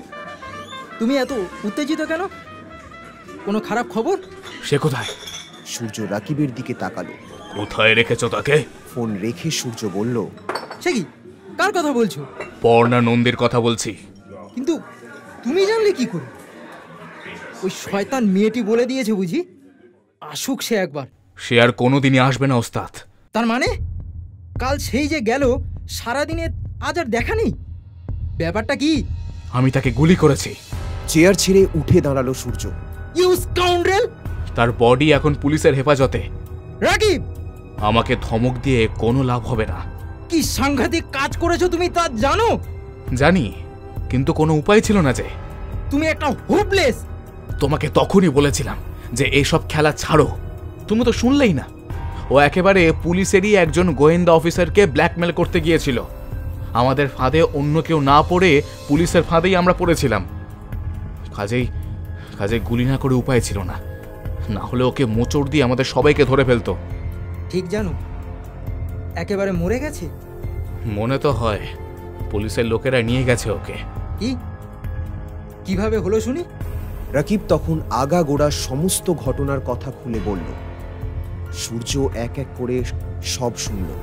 কাল রাত্রি থেকে আমি গা ঢাকা দিয়েছি। তুমি কিন্তু পর্ণা নন্দীর কথা আমাকে বলনি ওস্তাদ। চুপিসারে কখন কাজ ছেড়েছ? হ্যাঁ, বলিনি। তার কারণ তুমি যে ধরনের শয়তান, তাতে সুন্দরী মেয়ের সন্ধান পেলে তার রস নিংড়ে না নেওয়া পর্যন্ত তোমার জ্ঞান থাকে না। এতে আমার ব্যবসার ক্ষতি হয়, অথচ তুমি আমার ডান হাত। এখন তুমি যদি ওকে নিয়ে মেতে থাকো, তাহলে আমি কদিক সামলাবো? তুমি একটা নপুংসক, আর ওই ছোটটাও। টাটকা টাটকা মেয়েগুলোকে নিয়ে আসো, আর নিয়ে আসা মাত্রই পাচার করে দাও। ভুলেও একবার চেখেও দেখো না। তোমরা শুধু টাকাটাই চিনেছ, ওই লাইফটাকে এনজয় করতে শেখোনি। আসলে তুমি নিজে একটা বিকারগ্রস্ত যুবক, না হলে এত মেয়ের সঙ্গ করেও তোমার লোভ যায় না। কেন যে তোমাকে রোগে ধরে না তাই ভাবি। যাক, টাকার কথা যখন বললে তখন শোনো। কাল বিকেলে যখন তোমার সঙ্গে কথা বলছিলাম, তখন একটা ফোন এসেছিল, মনে আছে? ফোন তো যখন তখনই আসে। ওই মেয়েটির দাম উঠেছিল 1.5 লাখ টাকা। আমি 2 লাখ চেয়েছিলাম। এখন দেখছি এইসব গোলমালের পর আর বেশিক্ষণ নিজেদের কাছে রাখা ঠিক হবে না মেয়েটিকে। 1.5 লাখে দিয়ে দেবো। মেয়েটিকে কোথায় রেখেছ? জেনে তোমাদের লাভ লোকসানের হিসাব পরে করবে। এখন বলো কোথায় রেখেছ মেয়েটিকে? ওকে খড়দার বাড়িতে গঙ্গার ধারে আন্ডারগ্রাউন্ডে রেখেছি, আর কিছুক্ষণের মধ্যেই ভাবছি পাচার করে দেব। ও কাজের ভাতটা আমাকে দাও। তুমি এক্ষুনি শাড়িটাকে দূরে কোথাও পাঠিয়ে দাও গিয়ে, আর নিজেও গা ঢাকা দাও। নিজের লোকজনদের বিদায় দিয়ে এক্ষুনি তালা মারো। পুলিশ যে কোনো সময় এখানে এসে যেতে পারে। কিন্তু এইরকম ব্যাপার নাকি? তুমি যদি একবার আমাকে ফোনেও জানাতে। আমারও তো সময় ছিল না। কাল রাত্রি থেকে আজকে সারাটা দিন যে আমি কিভাবে আত্মগোপন করেছিলাম তা তুমি ধারণাও করতে পারবে না। এখন এসব কথা থাক। গুলি আমি করেছি, এবং সেটা লেগেছে মোক্ষম জায়গায়। তবুও মৃত্যুর ব্যাপারে এখন আমি কোনো পাকা খবর পাইনি। মেয়েটা মরে গেলে বিপদের আশঙ্কাটা থাকে না। যদি বেঁচে যায় তাহলে সত্যি কেলেঙ্কারি হয়ে যাবে। বেঁচে গেলে আমাদের কারোরই রেহাই নেই। অবশ্য মরে গেলেও পার পাবো না আমরা, কেননা যে অফিসার তুলিকে কবজা করেছে সে যদি আমাকে দেখে ফেলে, তাহলে আমার পিছনে লোক লাগাবে, তাই এখনই সরে পড়া ছাড়া আর যে কোনো উপায় নেই। কথা শেষ করেই রাকিব হঠাৎ নেমে গিয়ে সিঁড়ির নিচে মেন সুইচটা অফ করে দিয়ে এলো। অন্ধকারে ভরে গেল চারিদিক। সূর্য বলল, হঠাৎ করে এ কীর্তি করলে কেন? প্রয়োজন ছিল, নিচের অতিথিদের তাড়াতে হবে তো। তুমি একটা ইডিয়েট। সূর্যের কথা শেষ হওয়ার সঙ্গে সঙ্গেই চেঁচিয়ে উঠল রাকিব, পুলিশ পুলিশ! ব্যাস, চোখের পলকে সব ফাঁকা। সূর্য ভয় পেয়ে উঠে দাঁড়ালো, তারপর রুষ্ট স্বরে বলল, কোথায় পুলিশ? ভাব দেবার জায়গা পাওনি?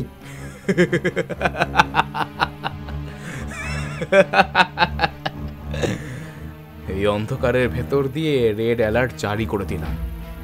এতদিন ধরে অনেক টাকাই কামিয়েছ, এবার একটু বিশ্রাম নাও। পরে অন্য কোথাও অন্য নামে আবার নতুন করে ব্যবসা শুরু করা যাবে। একটু ভুলের জন্য সব ওলট পালট হয়ে গেল। ভুলের জন্য নয়, তোমার গোয়ার তুমির জন্য। আমি বারবার মানা করেছিলাম এসব কাজ না করতে, কিন্তু তুমি শুনলে কোথায়? মেয়েটাকে গুলি করার সত্যি কি কোনো প্রয়োজন ছিল? ছিল, না হলে এতক্ষণ তুমি আর আমি দুজনেই পুলিশের লকআপে থাকতাম। এখন তাহলে কি করতে বলো? পালিয়ে যাও, পরে সুযোগ সুবিধে মতো এসে অন্য ব্যবস্থা করা যাবে। সারিতার দায়িত্ব তুমি নাও। আমি ওর দায়িত্ব নিয়ে কি করব? তার আমি কি জানি? ওকে কোনো নিরাপদ দূরত্বে পাঠিয়ে দাও। তাহলে তুমি কি করবে? আমি পর্ণা নন্দীর একটা ব্যবস্থা করে তারপরেই যাব। না, পর্ণা নন্দীর ব্যবস্থা তুমি নয়, আমি করব। তুমি এখনই কানপুরের টিকিট কেটে সারিতাকে নিয়ে পালাও। এখন ট্রেন কোথায়?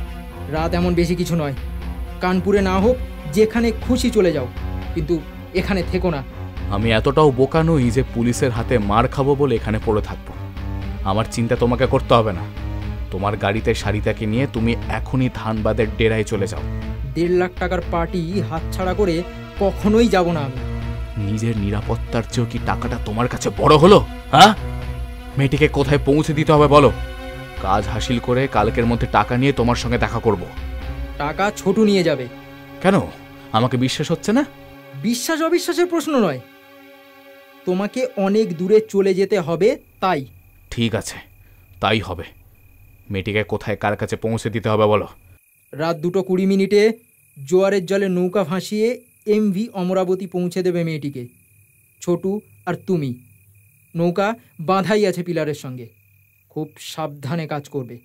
আর একটা কথা, মেয়েটিকে অযথা মারধর করো না যেন। কথা না শুনলে 2-4 ঘা দিতে হবে বই কি। এই জন্যই তো এই কাজের ভার দিই না তোমাকে। সেবারে একটা মেয়েকে এমন মেরেছিলে যে তার দাঁত ভেঙে চোখ মুখ ফুলে, উফ, তোমার জন্য 10,000 টাকা কম নিতে হয়েছিল আমাকে। এমন সময় সরিতা এসে দাঁড়ালো সেখানে। ওর চোখে মুখে বিস্ময়। বলল, কি ব্যাপার, হঠাৎ আলো নেভালে কেন? অযথা পুলিশ পুলিশ করে চেঁচালেই বা কেন? ব্যাপারটা কি? তুই এখনই তৈরি হয় না সরিতা, পালাতে হবে আমাদের। কোথায় জানি না, নিচের ওরা সব গেছে। 2-1 ফিরে এসেছে আবার। ওদের বিদায় কর। সরিতা টর্চের আলোয় পথ দেখে নিচে গেল, তারপর একটু পরেই আবার উঠে এলো ওপরে। আজ রাতেই এখানে পুলিশি ঝামেলা হতে পারে। তুই রেবা ম্যানসনের ওই নাইট গার্ডের কাছে চলে যা। কাল সকালে ব্ল্যাক ডায়মন্ড ধরে ধানবাদ চলে আসবি। আমরা ওখানে তোর জন্য অপেক্ষা করব। সেখানেই ঠিক হবে কিভাবে কি করা যায়। এনে 5 টাকা রাখ। বলে একটা বাতি জেলে 500 টাকা ওর হাতে দিল। এখানে কে থাকবে তাহলে? কেউ না, নাতনু ছেলেটাকে সরিয়ে দেবো অন্য জায়গায়। তার মানে তালা বন্ধ থাকবে? হ্যাঁ, যে যেখানে আছে সবাইকে বিদায় দেবো আজ। তোমরা যাবে না কেন? যাব, মেয়েটির ব্যবস্থা করে তবে যাব। আমাদের বাড়িতে তোকে নিয়ে যাওয়ার অসুবিধা আছে। তুলিদি কার সঙ্গে যাবে? সেও তাহলে আমার সঙ্গে যাক। না, সে এখন পুলিশের হেফাজতে। রকিবের গুলিতে সে মারা গেছে, নয়তো এখনো মৃত্যুর সঙ্গে লড়ছে। তার অপরাধ? আর কিছু জানার দরকার নেই। আমি নিচে গিয়ে অন্যদের ব্যবস্থা করে ফিরে আসছি। সূর্য অন্ধকারেই টর্চ হাতে নিচে গেল। রাকিব আর সরিতা মুখোমুখি হলো। ভালোই হলো, এবার এসব ছেড়ে দাও। চলো, তুমি আর আমি দুজনেই পালাই এখান থেকে।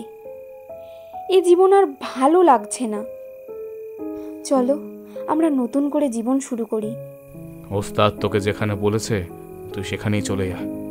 কাল ধানবাদে তোর সঙ্গে আবার দেখা হবে। সরিতা এগিয়ে এসে রাকিবের একটা হাত চেপে ধরলো এবার। না, আমি কোথাও যাব না। সারিতা, তুমি না করো না। তোমাকে আমি কত ভালোবাসি তুমি জানো। আমার অনেক দিনের স্বাদ তোমাকে নিয়ে ঘর বাঁধবো। তোমাদের কথাবার্তা আমি সব শুনেছি। আসলে তুমি ওই মেয়েটাকে নির্যাতন না করে যাবে না। কি হবে রাকিব ওইসব করে? অনেক তো হলো, ওতে কি সুখ পাও তুমি? তুই যাবি কেন? আমি কি পারি না তোমার খিদে মেটাতে? চলো, ওকে বরং মুক্তি দিয়ে আমরা দূরে কোথাও চলে যাই। এমন সুযোগ আর হবে না কিন্তু। মেয়েটিকে দেখছিস তুই? মেয়ে একজনের স্ত্রী। সে যাই হোক, দেখছিস কিনা বল। আমি তো গিয়ে তার খাবার দিয়ে আসি। ওর কথা তুই আমাকে আগে বলিসনি কেন? সময় পেলাম কোথায়? কাল তো বলতে পারতিস। ইচ্ছে করেই বলিনি। বললে তুমি যা করতে তা আমি জানি। তাছাড়া মেয়েরা যাকে ভালোবাসে তারা কি পারে তার মনের মানুষ আর কারোর কাছে যেতে দিতে? আমিও তাই পারিনি। ওর কথা বললেই তুমি ওদিকে যেতে। তাছাড়া বসেরও নিষেধ ছিল। বুঝেছি। কি বুঝেছো? কি বুঝেছি বলেই ঠাস ঠাস করে বেপরোয়ার মতো সরিতার গালে এলো পাথারি চড় মারতে লাগলো রাকিব। তোর ভালোবাসার কাঁথাই আগুন শালা। কে চায় তোর ভালোবাসা? রাকিবের মার খেয়ে ছটফট করতে লাগলো সরিতা। ওর ঠোঁটের পাশ কেটে রক্ত ঝরতে লাগলো। এমন সময় একটা লণ্ঠন হাতে ওপরে উঠে এলো সূর্য। সরিতার অবস্থা দেখে আর নিজেকে ঠিক রাখতে পারল না। হুঙ্কার দিয়ে বাঘের মতো ঝাঁপিয়ে পড়ল রাকিবের ওপর। কিছুক্ষণ দুজনের প্রচন্ড ধস্তাধস্তি। তারপর কিছু সময়ের মধ্যেই সূর্যকে মাটিতে ফেলে তার উপর চেপে বসল রাকিব। হাতের কাছে যা পেল তাই দিয়েই আঘাত করতে লাগলো। অন্ধকারে কিছুই দেখা যাচ্ছে না। সূর্য আঘাতে আঘাতে জর্জরিত হয়ে ক্রমশ নিস্তেজ হয়ে পড়তে লাগলো। রাকিব ওর গলাটা শক্ত করে টিপে ধরলো এবার। প্রথমটা একটু ছটফট করলো সূর্য, তারপর স্থির হয়ে গেল। রণক্লান্ত রাকিব উঠে বসলো ওর বুকের উপর। তারপর ধীরে ধীরে নিচে নেমে এলো। কিন্তু সরিতা কই? সরিতা এই ফাঁকে সে কখন কোথায় কেটে পড়ল? ওকে দু একবার ডেকেও যখন সাড়া পেল না, তখন অন্য একটা আশঙ্কায় ওর মন সজাগ হয়ে উঠল। সরিতাটা বেইমানি করবে না তো? অর্থাৎ ও গিয়ে মুক্তি দিয়ে বসবে না তো ওই মেয়েটিকে? এ কথা মনে হতেই ওর মন উত্তেজিত হলো। নিচে নেমেই দেখলো সব ফাঁকা, এমনকি বাইরে বেরোনোর পথও বন্ধ। তার মানে ওকে এখানেই আটকে রাখতে চায়। তাই দরজায় তালা দিয়ে ওকে বন্দি করে পালিয়েছে সরিতা। তাহলে কি ওর আশঙ্কাটাই ঠিক? রাকিব একটুও দেরি না করে ছাদে এসে উঠল। তারপর আলসে টপকে কার্নিশে ঝুলে লাফিয়ে নামলো পাশের ছাদে। কয়েক মুহূর্ত মাত্র। নিমেষে এছাদ ওছাদ করে নেমে এলো মুক্তির আলোকে। তারপর গলির মোড়েই ধরে নিল একটা ট্যাক্সিকে। ড্রাইভার রাকিবের দিকে তাকালে রাকিব বলল, খর্দা। এই সময় রাস্তায় যানজট থাকে না বললেই চলে। তাই ঝড়ের গতিতে ছুটে চলল ট্যাক্সিটা। পিটি রোড ধরে যেতে যেতে সিঁথির মোড়ে আসতেই রাকিব বলল, রোকো। ড্রাইভার রাস্তার ধারে গাড়ি থামালে রাকিব ওর পকেট থেকে 100 টাকার একটা নোট বের করে ড্রাইভারের হাতে দিয়ে বলল, ভাই যদি কিছু মনে না করেন তো ওই সামনের দোকানের থেকে 50 টাকার সন্দেশ নিয়ে আসুন তো। দুজনে খেতে খেতে যাই। ওই দোকানের সন্দেশ খুব ভালো। তবে ওদের সঙ্গে একবার আমার একটা রীতিমতো ঝামেলা হয়ে গেছে, তাই যাচ্ছি না। এদিকে খিদেও পেয়েছে খুব। ড্রাইভার একগাল হেসে সরল বিশ্বাসে সন্দেশ আনতে চলে যেতেই রাকিব ড্রাইভারের আসনে বসে গাড়ি নিয়ে উধাও। বেশ খানিকটা আসার পর এক জায়গায় গাড়ি থামিয়ে অন্য একটা গাড়ির নাম্বার প্লেট নিজের গাড়িতে লাগিয়ে এই গাড়ির নাম্বার প্লেট সেটাতে লাগিয়ে দিল। তারপর মনের আনন্দে শীষ দিতে দিতে আবার এগিয়ে চলল ঝড়ের গতিতে। মনে মনে ভাবলো সরিতা যাবার অনেক আগেই ও পৌঁছে যাবে খড়দাতে। কেননা এত রাতে পরিবহন কমে গেছে অনেক, নেই বললেই চলে। সরিতা ট্যাক্সি করে গেলেও ওর আগে তো ও পৌঁছবেই, অথবা সরিতা পৌঁছানোর সঙ্গে সঙ্গেই ও গিয়ে হাজির হবে। সরিতা যতই চেষ্টা করুক না কেন পর্ণা নন্দীকে ও মুক্তি দিতে পারবে না। রাকিবের রাহুগ্রাস থেকে পর্ণা নন্দীর মুক্তি নেই। ডানলপ ব্রিজ পার হয়ে একটা পেট্রোল পাম্পে বেশ কিছুটা পেট্রোল ভরে নিল রাকিব। গাড়ি ছিনতাই করে তেলের অভাবে যেন বিপদে পড়তে না হয়। ওর এই পথযাত্রা যে কোথায় শেষ হবে তা ও নিজেই জানে না। ভবিষ্যতের কথা চিন্তা না করে কিছুই করে না রাকিব। তুলির কথা ভেবে মনটা বারিকের জন্য খারাপ হলো ওর। সূর্য ওর কথা শুনলে এভাবে মরতে হতো না তুলিকে। এখন সূর্যের খেলাও শেষ। জোরে ট্যাক্সি চালিয়ে যেতে যেতে রাকিব ভাবলো তেমন বুঝলে এই গাড়িতেই পর্ণা নন্দীকে উঠিয়ে নিয়ে ও পালাবে। মেয়েটি যদি সত্যই রমণীয়া হয় তাহলে কিছুতেই ওকে ছোটুর মারফত অন্যের হাতে তুলে দেওয়া যাবে না। কিন্তু ছোটু কোথায়? সে কি সবার আগে পৌঁছে গেছে? গিয়ে থাকলেও আজই ওর শেষ রাত। ছোটুকে খুন করে খুনের সংখ্যা 3 করবে। সরিতাকে পাত্তাই দেবে না, বরং ওকেই ঘা কতক দিয়ে তালা বন্ধ করে রাখবে একটা ঘরে। তারপর মোকাবিলা করবে পর্ণা নন্দীর। ওকে নিয়ে চলে যাবে অনেক দূরে। বেশ কয়েকদিন ভোগ সুখের পর সিদ্ধান্ত একটা নিজেই নেবে। এখন ভালোই ভালোই পৌঁছে যাওয়ার অপেক্ষা। খড়দাতে গঙ্গার ধারে সচরাচর কারো নজর পড়বে না এমন একটি জায়গায় ট্যাক্সিটাকে রেখে চারদিক একবার ভালো করে দেখে নিল রাকিব। এই রাতে শুনশান চারিদিক, তবু সাবধানের মার নেই। এখানে দাঁড়িয়ে দূর থেকে সেই বাড়িটার দিকে কিছুক্ষণ তাকিয়ে রইল।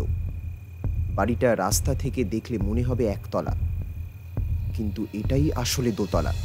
কেননা গঙ্গার গর্ভ থেকে গাঁথনি দিয়ে তোলা হয়েছে বাড়িটাকে। নিচের ঘরটায় তাই সচরাচর চোখে পড়ে না। এটাই আন্ডারগ্রাউন্ড। সুন্দরী পর্ণা নন্দী ওখানেই আছে। সিগারেটের শেষ টান দিয়ে সেটা দূরে নিক্ষেপ করলো রাকিব। তারপর ধীরে ধীরে এগোতে লাগলো বাড়িটার দিকে। একটা বামুনের মতো অদ্ভুত চেহারার লোক এগিয়ে এলো অন্ধকারের দিক থেকে। রাকিবকে দেখেই সেলাম জানালো। ছোটু আয়া? नहीं तो সারিতা? दोपहर में आया था। সরিতা আসেনি শুনে ও অনেকটা নিশ্চিন্ত হলো, কেননা সরিতা এলেই পালাবার সুযোগ করে দিত পর্ণা নন্দীর। রাকিবের সমস্ত উদ্যম নষ্ট হয়ে যেত। যাও চাবি ले आओ। বামনটা চাবি নিয়ে এলো। एक लड़की है अंदर में? हाँ, लेकिन वो कुछ भी खाता नहीं, दिन भर सिर्फ रोता। ठीक है, तुम तुरंत भागो यहाँ से, मुल्क चला जाओ। काहे को बाबूजी, इतनी रात में? पुलिस वालों को ये अड्डा का पता चल गया, हम सबको अरेस्ट करेगा। पुलिस आने वाला है अभी, जल्दी जाओ।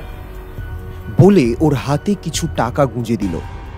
বামনটা একটুও দেরি না করে টুকিটাকি জিনিসপত্র যা কিছু ছিল ওর তাই নিয়ে চোখের পলকে গা ঢাকা দিল। বামনটা চলে গেলে দরজার তালা খুলে ভিতরে ঢুকলো রাকিব। তারপর দরজাটা বন্ধ করে খিল আঁটল। ঘর থেকে দালানে এসে মেঝে পেতে রাখা একটা কার্পেট সরাতেই সেটা আংটা লাগানো একটা কাঠের ডালা দেখতে পেল। সবই ওর জানা, পরিচিত। বহুবার এ বাড়িতে এসে আত্মগোপন করেছে, ফুর্তি করেছে। বেশ আইডিয়াল প্লেস এটা। ডালাটা খুলতেই ধাপে ধাপে নিচে নামার সিঁড়ি দেখতে পাওয়া গেল। সিঁড়ি বেয়ে নিচে নামতেই আবার একটা ঘরের দরজায় শিকলের তালা লাগানো দেখতে পেল। সেই ঘরের তালা খুলে সে ভিতরে ঢুকল। তারপর আস্তে আস্তে দরজাটা ভেজিয়ে খিল দিল। খুব কম পাওয়ারের একটা আলো জ্বলছিল ঘরের ভিতর। সেটা নিভিয়ে একটু জোরালো আলোয় ঘরটাকে ভরিয়ে তুলল রাকিব। আপনারা যারা গল্প শুনছেন কিন্তু এখনো সাবস্ক্রাইব করেননি, তাদের গল্পটি ভালো লাগলে সাবস্ক্রাইব করতে পারেন। ঘরের ভিতর তক্তপোষের উপর পুরু গদির বিছানায় এক ভয়ার্ত রমণী হাঁটুতে মুখ গুঁজে এলোমেলো চুলগুলো পিঠের উপর ছড়িয়ে বসে বসে কাঁদছিল। কান্নার আবেগে ফুলে ফেঁপে উঠছিল তার দেহটা। রাকিব এক দৃষ্টে তাকিয়ে রইল সেদিকে। শুধু তাকিয়ে থাকা নয়, রীতিমতো আশ্চর্যও হলো, কেননা স্বর্গীয় সৌন্দর্যের এমন রমণীয়া প্রকাশ আর কোনো নারীর মধ্যে সে কখনো দেখেনি। আলো জ্বলে ওঠার সঙ্গে সঙ্গেই সচকিত হয়ে ভীত সন্ত্রস্ত চোখে তাকালো রমণী। তারপর তক্তপোষের ওধারে গিয়ে সে সরে বসল। রাকিবের চোখ দুটো শিকার দেখে চকচকিয়ে উঠল। সেই চোখের দিকে তাকিয়ে ভীতা হরিণীর মতো আরেকটু সরে তক্তপোষ থেকে নেমে দেওয়াল ঘেঁষে দাঁড়ালো রমণী, অর্থাৎ অপহৃতা পর্ণা নন্দী। ভয় ভয় বলল, কে কে তুমি?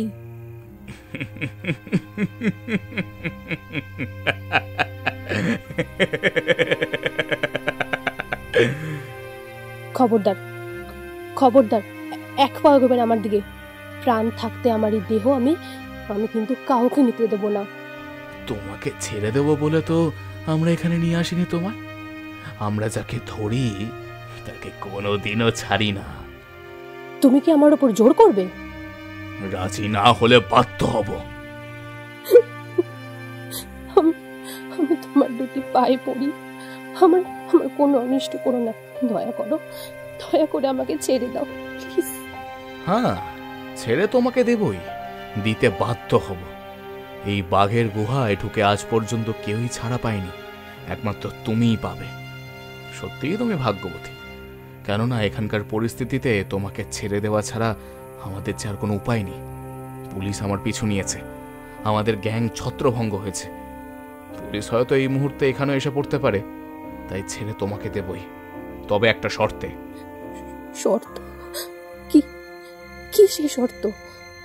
আমার হাতের মুঠোয় এসে কোনো নারী আজ পর্যন্ত রেহাই পায়নি, তুমিও পাবে না। তাহলে জেনে রাখো, আমি কিন্তু অন্য মেয়েদের মতো নই। তুমি ভুল করছো সুন্দরী। সামান্য একটু জেদ বজায় রাখতে গিয়ে তুমি কিন্তু সর্বস্ব হারাবে। তোমার প্রিয়জন, তোমার স্বামী, তোমার সতীত্ব এবং তোমার অমূল্য জীবন। তোমার উপর বল প্রয়োগের প্রয়োজন হলে তুমি কিন্তু প্রাণে বাঁচবে না। চাই না, আমি বাঁচতে চাই না। তুমি কি মনে করো আমি তোমায় কিছুমাত্র ক্ষতি না করেও তোমাকে ছেড়ে দিলে তোমার স্বামী বা স্বজনদের বিশ্বাসে তুমি ফিরে যাবে? জানি না। তুমি ফিরে গেলে 1, 10, 9, 19-এর হিসেবটা হয়তো ঠিক থাকবে, কিন্তু আর তোমাকে আগের মতো কেউ বিশ্বাস করবে না। পর্ণা স্তব্ধ হয়ে গেল। এক অজানা আশঙ্কায় কেঁপে উঠল ওর বুকের ভেতরটা। সত্যি তো, এই শয়তান যা বলছে তার এক বর্ণ মিথ্যে নয়। এখনো ভেবে দেখো কি করবে। বলে ঘরের একপাশের ছোট্ট দেওয়াল আলমারি থেকে এক বোতল মদ বের করল, নিয়ে ঢকঢক করে গিলতে লাগলো। পর্ণা অসহায়ভাবে কিছুক্ষণ রাকিবের দিকে তাকিয়ে থেকে বলল, শুনছেন, ভেবে দেখলাম। কি ভেবে দেখলে? আমি রাজি। এই তো বাধ্য মেয়েটির মতো কথা বলছো। তোমার কাছে পিস্তল আছে? আছে, তবে হঠাৎ পিস্তলে খোঁজ কেন? খোঁজ করছি তার কারণ হলো, আমার শরীরের দখল নেওয়ার আগে তুমি আমার বুকে, এই যে ঠিক এইখানটাতে একটা গুলি করবে। আমি নিশ্চিন্তে ঘুমিয়ে পড়ব। তখন তুমি আমাকে নিয়ে যা ইচ্ছা তাই করতে পারো, আমি একটুও বাধা দেব না। বুঝেছি। সোজা আঙুলে ঘি তাহলে উঠবে না। তোমার মতো অবাধ্য মেয়েকে পোষ কি করে মানাতে হয় তা আমি জানি। ওই যে দেখছো আলমারিটা, ওর ভেতরে শিশি ভর্তি ক্লোরোফর্ম আছে। রুমালে ঢেলে তোমার নাকে যদি চেপে ধরি, তারপরেও কি পারবে তোমার সতীত্ব রক্ষা করতে? কিন্তু তোমার কথায় বিশ্বাস করে তোমাকে যদি এখন আমার দেহটা আমি দিয়ে দিই, আমি কি পারবো এই শত্রুপুরী থেকে বেরিয়ে যেতে? তোমরা শয়তান, সব কটা শয়তান। আমার স্বামীর মিথ্যে দুর্ঘটনার খবর দিয়ে আমাকে কিডন্যাপ করেছো তোমরা। এখন এইসব বলে তুমি আমার সর্বনাশ ঘটিয়ে চলে যাবে, তাই না? আর তারপর আরেকজন আসবে এই একই কাজ করতে। এটার কোনো গ্যারান্টি তোমার কাছে আছে? নেই। কাজেই কোনো প্রতারণায় আমি ভুলছি না।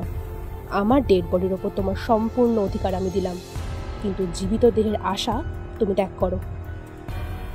এইসব কথাই ঘরে বসে তোমার মতো অনেক মেয়েরাই বলে গেছে আগে, ঠিক একই কথা। এখন তারা দেশ বিদেশে নিষিদ্ধ পল্লীতে নীরবে বাধ্য মেয়েটির মতো একের পর এক ক্ষুধার্ত পুরুষের কাছে দেহ দান করছে। এখানে একবার এই চক্রে এসে পড়লে আর যে ফিরে যাবার পথ নেই গো। শুধু তুমি একমাত্র সৌভাগ্যবতী যাকে ওই কাজ অন্তত করতে হবে না, কেননা তোমাকে পাচার করে দেওয়ার মতো সময় আমার আর যে নেই গো। অত দেরি না করে রাজি হও, না হলে বাধ্য হব আমি। আর কোনো অন্য উপায় নেই। কিন্তু পর্ণা স্থির, চোখের সামনে ওর চরম সর্বনাশের কালো ছায়া দেখে বাকরুদ্ধ হয়ে গেল যেন। রাকিব দেরি করল না, এক লাফে তক্তপোষের ওপর উঠে দেওয়ালের গা থেকে সজোরে টেনে আনলো পর্ণাকে। তারপরে বিছানায় শুইয়ে ওকে চাপ দিতেই মরিয়া হয়ে ওর একটা হাত কামড়ে দিল পর্ণা। যন্ত্রণায় চিৎকার করে উঠল রাকিব। কি গভীরভাবে দাঁত বসে গেছে হাতের মাঝখানে। ওর বজ্র মুষ্টি সহসা শিথিল হয়ে এলো। সেই সুযোগে পর্ণা ছিটকে পড়ল তক্তপোষ থেকে। তারপর রাকিবের আধ খাওয়া বোতলটা তুলে ছুঁড়ে মারল রাকিবের মাথা লক্ষ্য করে। রাকিব চকিতে মাথাটা সরিয়ে নিল। বোতলটা সজোরে দেওয়ালে লেগে চুরমার হয়ে গেল। চারদিকে ছড়িয়ে পড়ল কাঁচের টুকরো। পর্ণা পাগলিনীর মতো ছুটে গেল দরজার কাছে। গায়ের জোরে খিলটা খুলতে গিয়েই বাধা পেল। রাকিব ততক্ষণে বাঘের মতো ঝাঁপিয়ে পড়েছে তার উপর। ভয়ঙ্কর আসুরিক শক্তি প্রয়োগ করে পর্ণাকে টেনে আনলো রাকিব। তারপর ওকে তক্তপোষের উপর প্রায় ছুঁড়ে ফেলে দিয়ে সেই ভাঙা বোতলের ছুঁচলো মুখটা তুলে আনলো রাকিব। ওর চোখ দুটো কি সাংঘাতিক রকমের হিংস্র হয়ে উঠেছে।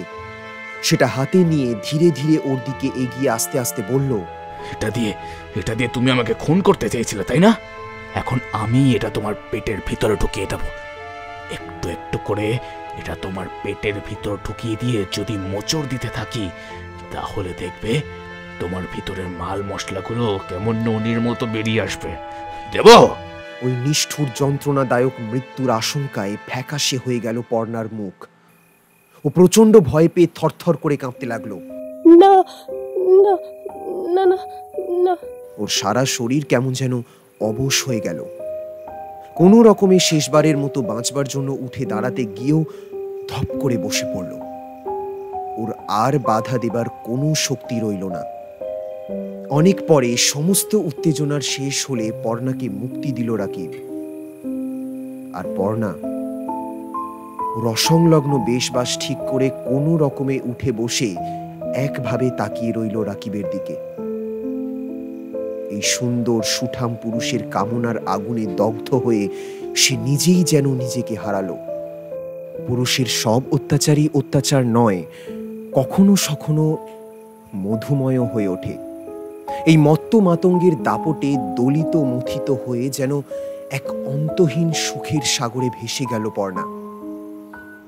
মিলনে যে এত সুখ, এর আগে সে এমন গভীরভাবে কখনোই অনুভব করেনি। সত্যি কথা বলতে কি, এত সুখ ওর স্বামীর কাছেও সে পায়নি কখনো। সেখানে যা কিছু ঘাটতি ছিল তার সবই পূরণ করে দিল এই দুষ্টু দানব। রাকিব নিজেও কেমন যেন অভিভূত। সে ভেবে পেল না কি আছে এই রমণীর শরীরে, যার ছোঁয়ায় তার দেহ মন যেন মোহিত হয়ে গেল। যৌবনের এমন অফুরন্ত ভাণ্ডারের খোঁজ এর আগে সে কারো মধ্যে পায়নি। সবচেয়ে আশ্চর্যের ব্যাপার এই, পর্ণা নন্দীর চোখের ভাষা যেন অন্য কথা বলছে। সেখানে কোনো রাগ নেই, ঘৃণা নেই। শুধু তাই নয়, ওর চোখে মুখে গভীর প্রসন্নতা। পর্ণার এই অভাবনীয় পরিবর্তনে বিস্মিত হলো রাকিব। এও কি সম্ভব? এমন সময় দরজায় প্রচন্ড করাঘাত। সচকিত হলো দুজনেই। খোলো খোলো, দরজা খোলো, শিগগির দরজা খোলো। রাকিব দ্রুত গিয়ে দরজাটা খুলে দিল। সরিতা ঘরে ঢুকেই দরজা বন্ধ করলো। তারপর হাঁপাতে হাঁপাতে বলল, তুমি এসে গেছো? এক্ষুনি এখান থেকে চলে যাও রাকিব। আর এক মুহূর্ত থেকো না এখানে। ঘাটে নৌকো বাঁধা আছে, মাঝগঙ্গার নৌকো ভাসাও। আমি তো বাইরের দরজা লক করে এসেছিলাম, তুই কি করে ভেতরে ঢুকলি? এখানে আসার আরো একটা গুপ্ত পথ আমার জানা আছে। আর দেরি না করে এক্ষুনি পালাও তুমি। কেন পালাবো কেন? যাওয়ার যখন সময় হবে তখন ঠিকই যাব। পুলিশ, এক্ষুনি পুলিশ আসছে পর্ণা নন্দীকে উদ্ধার করতে। পুলিশ কি করে খবর পেল? নিশ্চয় নিশ্চয় তুই গিয়ে খবর দিয়েছিস পুলিশকে?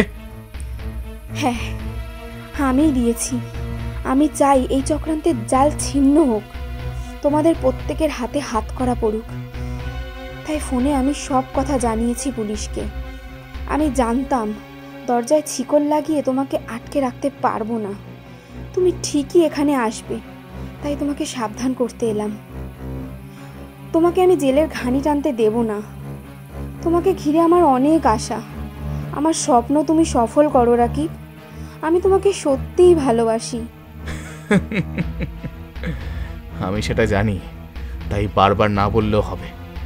এতদিনে তোর সেই ভালোবাসার প্রতিদান আমি দেব রে সারিতা, আমি দেব। সত্যি বলছো? সত্যি না তোকে মিথ্যে? হ্যাঁ, যা তাড়াতাড়ি গিয়ে ওপরে ঘরের দরজাগুলো ভালো করে খিলেটে বন্ধ করে দিয়ায়, যা। সে কাজ আমি আগেই করে এসেছি।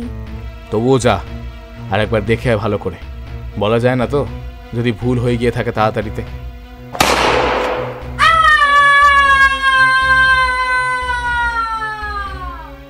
সরিতা রাকিবের কথা মতো এ ঘরের দরজার খিল খুলে ওপরে উঠতে গেল, কিন্তু যেতে আর হলো না তাকে। ততক্ষণে রাকিবের রিভলভারের গুলিতে করুণ একটা আর্তনাদ করে সিঁড়ির ওপর লুটিয়ে পড়ল সরিতা। ওর দেহটা বারেকের জন্য কেঁপে উঠেই নিথর হয়ে গেল। রিভলভারটা যথাস্থানে রেখে দরজায় খিল দিয়ে পর্ণার মুখোমুখি দাঁড়ালো রাকিব। বলল, বিদায় পর্ণা নন্দী, আমি বলেছিলাম আমার কাজ শেষ হলেই আমি তোমাকে মুক্তি দেব। এখন মুক্তি দিলাম, একটু পরেই পুলিশ এসে তোমাকে উদ্ধার করবে। আমার এই রিভলভারের আরেকটা গুলি তোমার জন্য খরচ করতে পারতাম, কিন্তু পারলাম না। তুমি আমাকে এই সামান্য কিছুক্ষণের জন্য যে চরম আনন্দ দিয়েছ, তা এর আগে কোনো নারী দিতে পারিনি, বিশ্বাস করো। সেজন্য আমি তোমার কাছে কৃতজ্ঞ। Good bye. বলে বিদায় অভিনন্দন জানিয়ে গঙ্গায় যাবার সিঁড়ির দরজা দিয়ে এগোতেই পর্ণা ওর একটা হাত শক্ত করে ধরে টান দিল। শোনো। কি ব্যাপার? একা তুমি কোথায় যাবে? আমাকে নিয়ে যাবে না? তোমাকে? তোমাকে কোথায় নিয়ে যাব আমি? আমি তোমাকে বরাবরের জন্যই মুক্তি দিয়ে গেলাম। পর্ণা দুহাতে রাকিবের গলা জড়িয়ে ধরে ওকে আলিঙ্গনে বদ্ধ করে বলল, চাই না, চাই না আমি এই মুক্তি। কি চাও তুমি তবে? আমি শুধু তোমাকে চাই। রাকিব অবাক বিস্ময়ে পর্ণার মুখের দিকে তাকিয়ে রইল। তোমার জাদুতে আমার সমস্ত গরল অমৃতে ভরে গেছে। মনে মনে তোমারই মতো একজন পুরুষকে আমি চেয়েছিলাম। আমি তোমার মধ্যেই তাকে খুঁজে পেয়েছি, আর তো আমি তোমাকে ছাড়বো না। রাকিব স্তব্ধ হয়ে গেল পর্ণার কথা শুনে। এও কি সম্ভব? তার মতো একজন দুশ্চরিত্র খুনে গুন্ডার জন্য এমন এক রমণীর অন্তরের এই আকুতি, না না, এই যে অভাবনীয়। প্রেম কি বস্তু রাকিব জানে না। মায়া, মমতা, করুণার ছিটে ফোটাও ওর মধ্যে নেই, অথচ এই আকুতি ওকে যেন নিথর করে দিল। কেঁপে উঠল ওর বুকের ভিতরটা।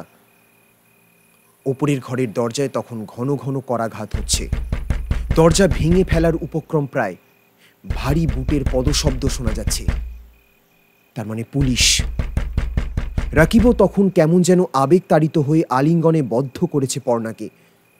ওর চোখে চোখ রেখে যেন নিশ্চল হয়ে গেছে। কি হলো তোমার? এখনো দাঁড়িয়ে কেন তুমি? ওই শোনো, পুলিশ আসছে, কিন্তু শিগগিরই আমাকে এখান থেকে নিয়ে চলো, পালিয়ে চলো এখান থেকে। পুলিশ তখন ওপরের ঘরের দরজা ভেঙে ফেলেছে। রাকিব তেমনই নির্বিকার। তুমি কি পাষাণ হয়ে গেলে? ছাড়ো, ছাড়ো আমাকে। আমাকে নিয়ে এক্ষুনি মাছ ধরিয়ায় খেয়া ভাসাও।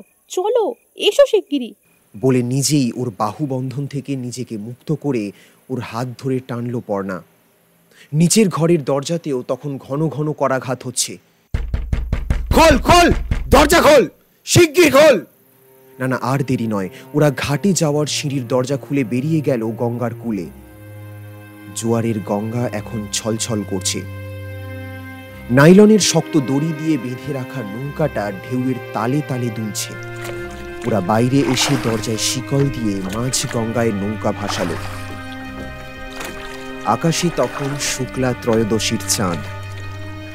এই ভরা জোয়ারের উজান স্রোতে পর্ণা তার রূপ, যৌবন, অতীত, জীবন সব কিছুই যেন গহীন গাঙে ভাসিয়ে দিল। কোন কূলে গিয়ে ভিড়বে ওর তরিখানি তা সেও জানে না। ও এক দৃষ্টে তাকিয়ে রইল ওর সর্বস্ব হরণকারী সুদর্শন পুরুষ রাকিবের দিকে। ওর চোখে চোখ রেখে নিজেকে হারালো রাকিব। নৌকো ভেসে চলল। শেষ হলো আমাদের আজকের উপস্থাপনা মৃত্যুর পরশ। গল্পের নাট্যরূপ, সমগ্র পর্ব পরিচালনা, original score and SFX Sridip. ছোটুর ভূমিকায় সায়ন, পর্ণার ভূমিকায় অরিত্রা, সূর্যর ভূমিকায় পিনাকি, রাকিব আমি সৌমিক, সারিতার ভূমিকায় রিমা, অর্পণের ভূমিকায় কিঞ্জল, ব্ল্যাকার দীপান্বিতা, তুলির ভূমিকায় স্বস্তিকা, ভদ্রলোকের ভূমিকায় স্বর্ণভ, বেয়ারার ভূমিকায় সায়ন, দপ্তর প্রধান অবাঙালি ভদ্রলোক এবং চাকর সৌমিক হালদার, মিস্টার হালদার অর্ঘ্য। আজ তাহলে এই পর্যন্তই। ফিরে আসবো খুব তাড়াতাড়ি একটা নতুন গল্প নিয়ে। ততদিন সঙ্গে থাকুন এবং শুনতে থাকুন দ্য অ্যাডভেঞ্চার স্টেশন, শুধুমাত্র আপনাদের গল্প স্টেশনে। আপনারা যদি নিজেদের লেখা কোনো গল্প আমাদের পাঠাতে চান তো মেইল করতে পারেন ডেসক্রিপশনে দেওয়া মেল আইডিতে।